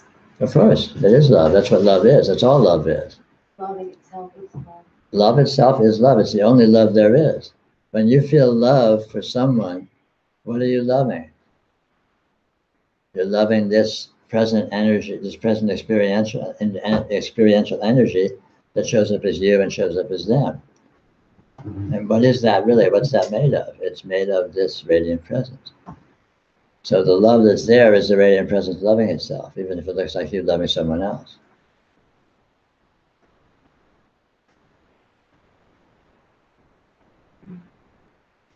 I mean, there's an infinity of religious symbolism that's sexual in nature. All the tantric gods and goddesses are shown in intercourse and so on and so forth. And Shiva and Shakti, Shiva is absolute, Shiva is presence and Shakti is radiance, basically. And they're divided for two, but they're actually one. And because they're one, they're in union, but because they're two, they have this constant love dance. And see, all of that's just mythology to talk about the same thing we're talking about. And, it's metaphor. So you can say consciousness engages with consciousness. Consciousness is intoxicated with consciousness, if you want to call it all consciousness. It doesn't really matter if it's all the same. It's what it is that matters, not how you're approaching it or how you're modeling it.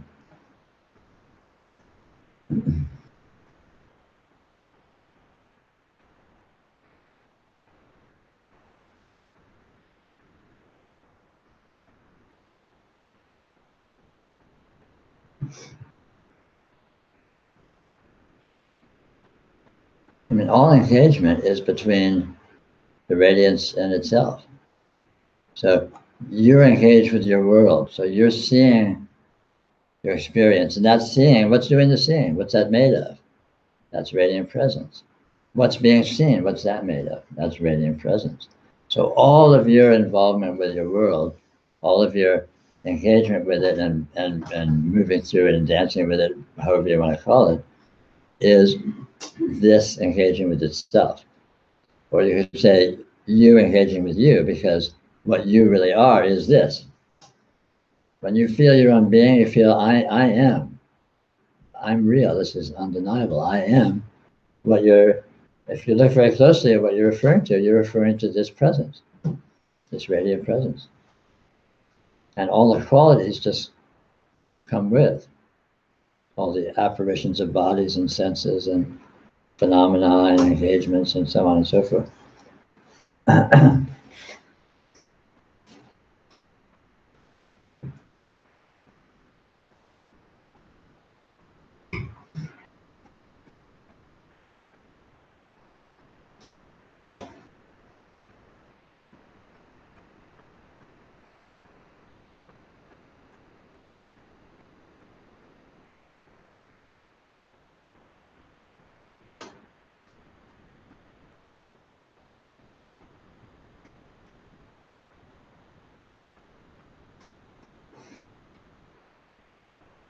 So when I hear people say, the universe is always saying yes, is that what that means? It's yes, you see fear, yes, you see this, yes. Sure.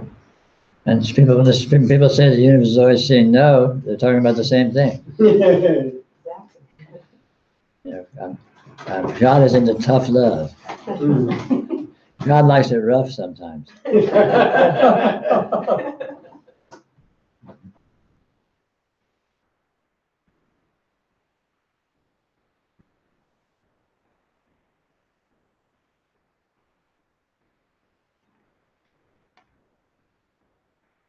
So all the difficulties and disease and war and all this horrible things, the radiance dancing with itself.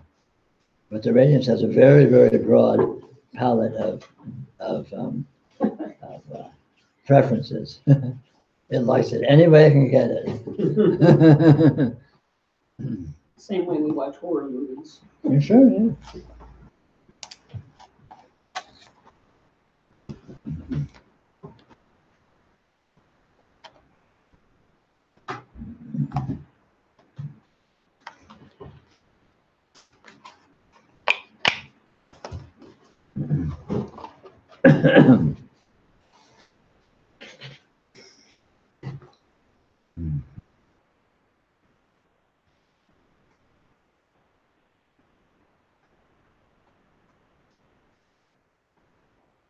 So before I was like looking at the lamp and kind of exploring what it was, and then I could feel I get this sound, my vibration going up kind of sound. I said, oh, I've never explored what that is. And so I explored that, and then all of a sudden there was like tension in my head. And then this fear just kind of showed up. And for a while, you know, I think that led to me eventually going to sleep for the first half. But now even still, like I can do it, I'm calm, but it still seems to amp up my, like, it feels like my pulse amps up, but it also feels like there's a kind of disappearing that happens by focusing on the internal sound. So what about that? I don't know. It's been treated me very Well, you know, thoughts. the energy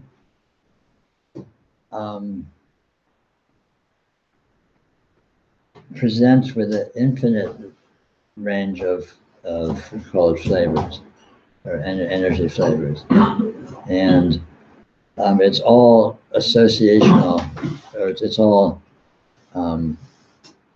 related to itself. If you look at any portion of it, everything else comes with. It's like you look at a rainbow, you look at one color in the rainbow, all the other colors come with. Yeah.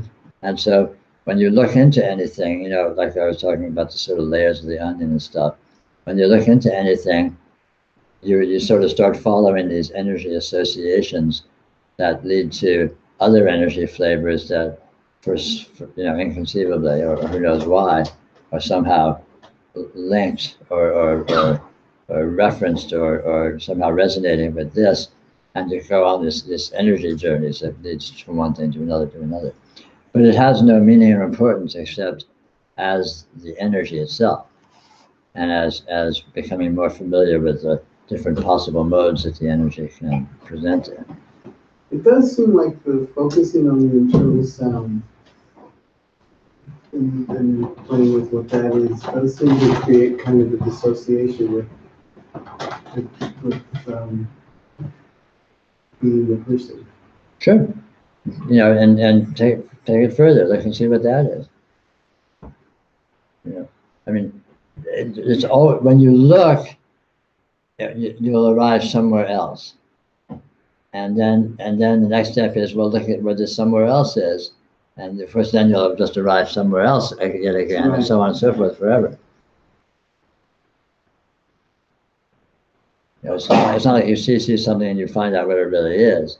You see through something and all of a sudden it's something else. It reveals itself as being somehow something else. And along the way you lose everything. And along the way you lose everything? Yeah. I mean, everything disappears in the sense of, you know, self disappears, other disappears, matter disappears, experience disappears, you know, blah, blah, blah, whatever.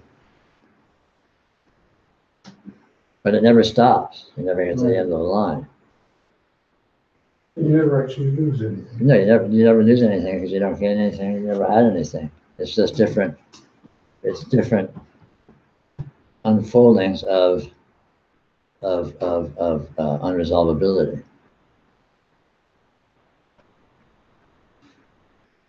Mm. You know, the only caution or mistake, and it's not a real caution because it doesn't matter if you do it, is supposing that any step along the way matters or has any importance.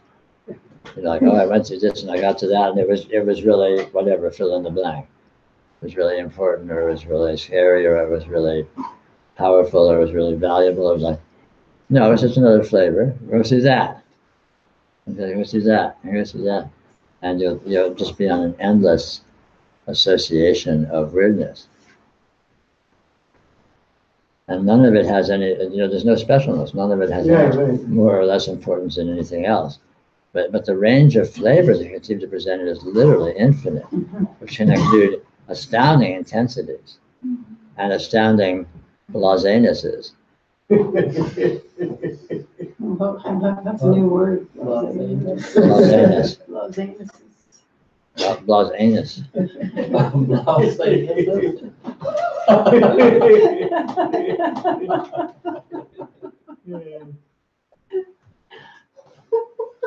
I'll phone the Webster's people. Don't get right on it. There's no rhyme for that. So.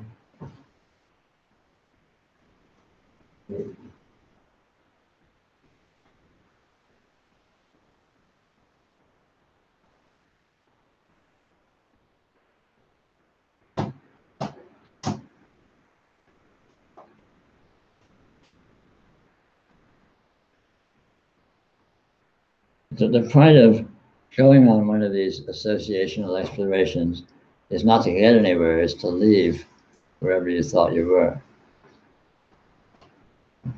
And eventually you just keep leaving and leaving and leaving, and so you realize that, oh gosh, anywhere I think I am is arbitrary. So where I thought I started from is equally arbitrary. You know, I thought that was somehow real or objectively true, but actually it's just as arbitrary as anything else. It's just these endless arbitrary, you know, morphings into otherness. Wow, there is still a belief in objective truth a little bit. There ain't no such thing. I know, but I didn't know that was there. Yeah, well, see? I was like, Good oh, yoga. this is like a little bit of a preferred state. Is this like somewhat dissociated state? Knowing that, even though I know it comes and goes. But Yeah. Yeah, well, look at that. You know, look at that. Look at the dissociated state. And after a while, you'll see it's just as objective as anything.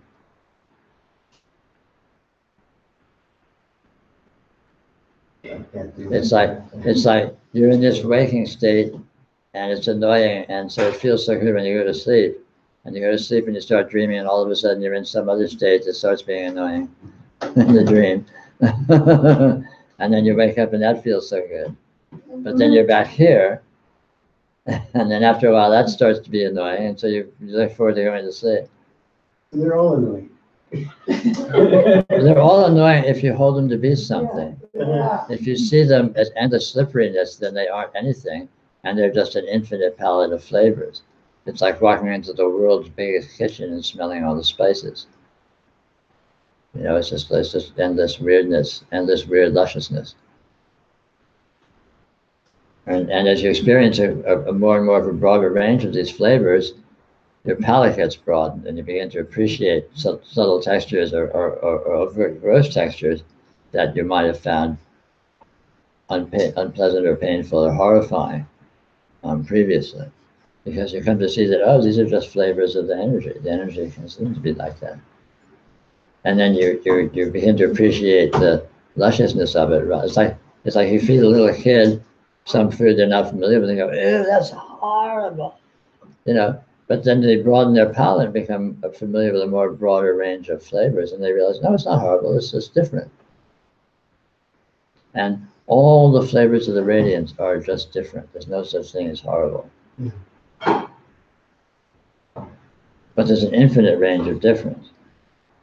But when we're used to, you know, when we have this lifelong habit and indoctrination of being calibrated to a supposed human objective range, we have a very narrow bandwidth, and anything that seems to be outside that, or outside our what we define as pleasure, is all of a sudden bad and horrible and or ugly or whatever. So like if I walk into an area or the bathroom and it smells awful, but if I'm really truly doing yoga, it would be like, oh, there's a smell. Yeah, of course, it would be interesting. So is that what it means, like, you know, that phrase, be passersby? Like we just... Maybe. But it's not be a passersby, you see that you are a passerby. Because there's no you that ever stays anywhere. Experience never doesn't stop. Time keeps moving, experience keeps moving. When you experience something, so you experience that, it's already gone, you moved on. You can't not move, it's like, all right, move on. It's like, try to not move on. Try to stay, you know, so with the finger snapping, you're always there. How could you do that? So you're always passing by.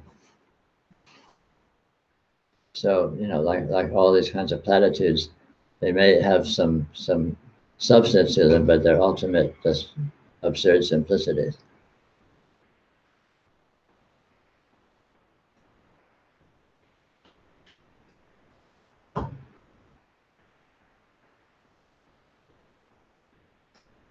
I have a question about omnipotence. Mm-hmm.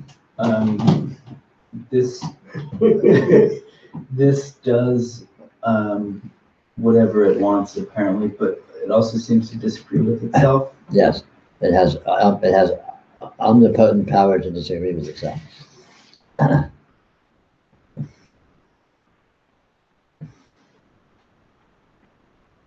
Okay, I guess there's no question.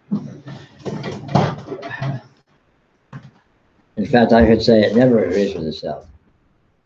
There's always degrees of tension and friction and dissonance within it. Well, it always agrees to disagree, right? You could say that. Unless it disagrees to agree to disagree. You can also say, like, the same thing about like harmonies. Sure. Yeah. All harmonies are actually dissonances because there's no such thing as a perfect harmony. The mathematically perfect harmony is imaginary. Oh. Of course. Real world. That's good. But the fifth is a fantasy. On any real experiential sound, there's no such thing as a perfect fifth. There will always be deviation, even if by infinite degrees,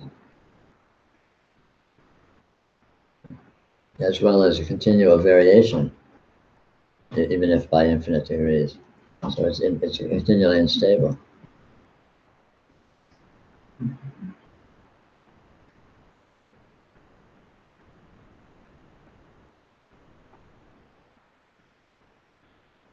Mathematics does that. Mathematics creates these fantasies of perfection that don't exist. Like, you know, the ratio of a diameter to the circumference is pi. It doesn't exist anywhere, only in the fantasy of a perfect circuit with a perfect diameter and perfect measurement equals exactly pi. It's pi day. I know. This is my refutation. This is a public service. Pi is a myth, a lie, fake news. No apple It's pie. Pi is an aspiration. Apple pie is an aspiration.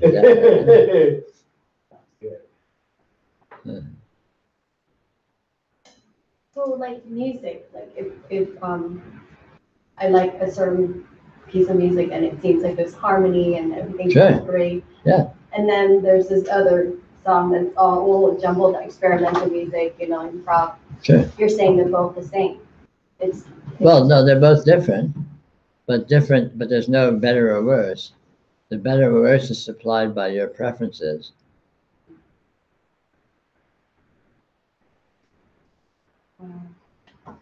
So it's arbitrary, except for you, in which case it's fine. So this isn't better than this. You just like this one more than this.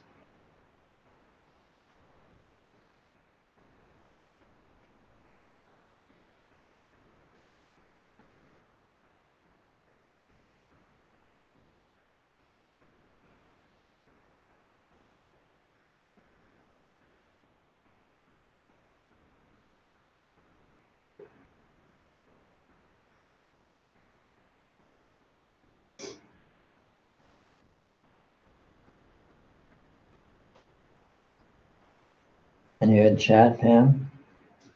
There was, but they're sort of dropping. Can't go the distance, lightweights. Right.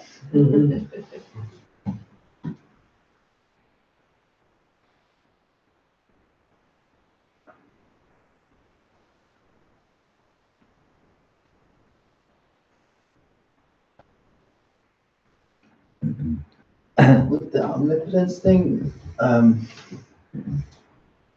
even it being omnipotent, there are certain areas where it seems to be blocked from itself.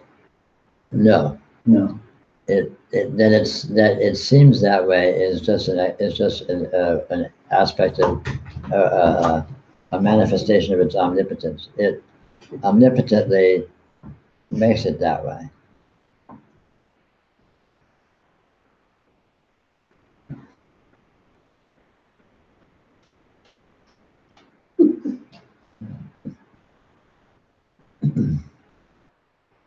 There's no opposite of omnipotence. There's only one thing here. So of course, any power that exists is its power. And so therefore, every and anything that is happening is an exercise of that power. But there's no such thing as not that power. There's no, omnipotence doesn't have an opposite. There's no such thing as less omnipotence or non-omnipotence. So omnipotence merely means reality has the power that reality has, which is all power, because obviously reality is the only thing that exists.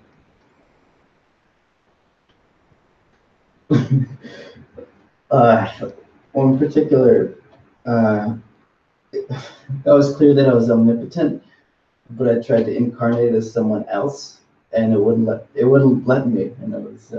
I mean, you wouldn't let you. So you didn't really want to. You were just having a partial identification, saying that you wanted to. And then because you're omnipotent, you can do that. I did somehow. Yeah. See? Because you're omnipotent.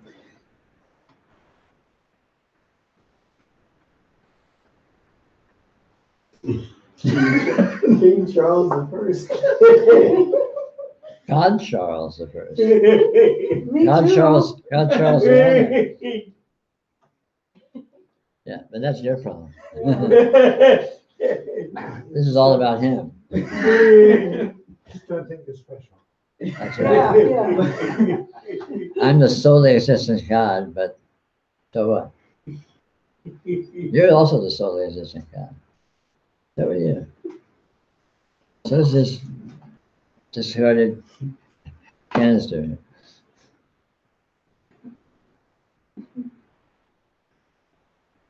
A glass of darkness. That's right. But what this is, and all of its omnipotence can't be anything other than itself. Sure it can. It can be. It's omnipotent. It can be other than itself. It's constantly being other than itself. Hence all the supposed disharmonies and blockages.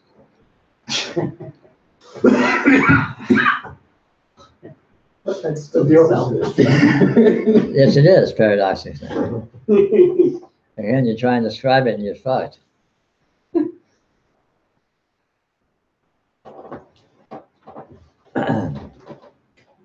There is no energetic blockage in the sense of the terms, or the sense set up by the terms.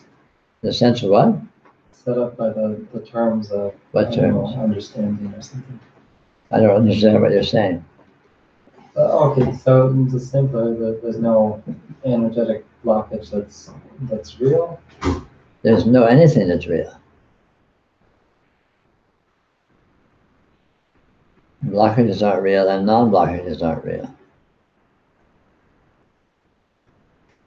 And energy isn't real. Well, energy is as real as it gets, but essentially no.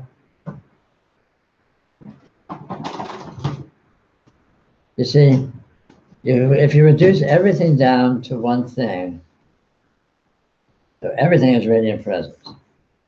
Okay, so you've solved everything that there is by saying, well, it's all nothing. It's all just radiant presence. Then you only have one thing remaining to do, and that's see that radiant presence isn't radiant presence. And then where are you?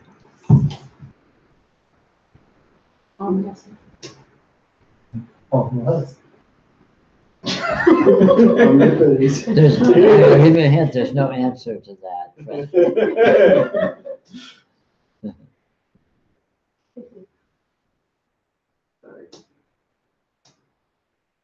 The radiant presence is like way beyond energy. Sure. Energy is radiant presence.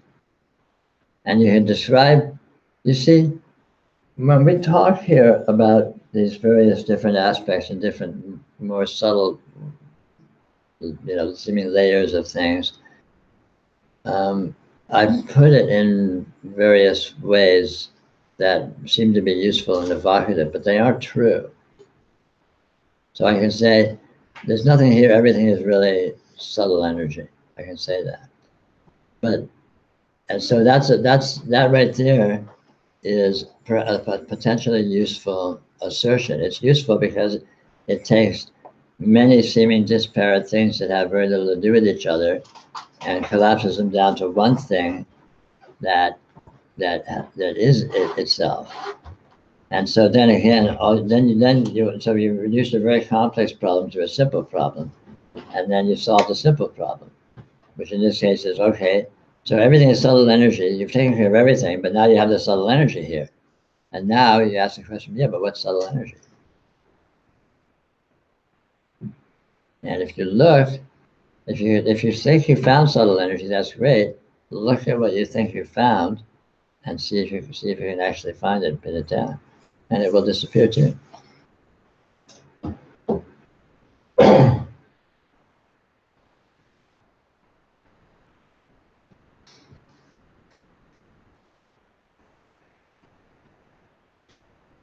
That might be a good place to knock off for the night. Unless Charlie wants to go back to omnipotence. He never left. Well, No.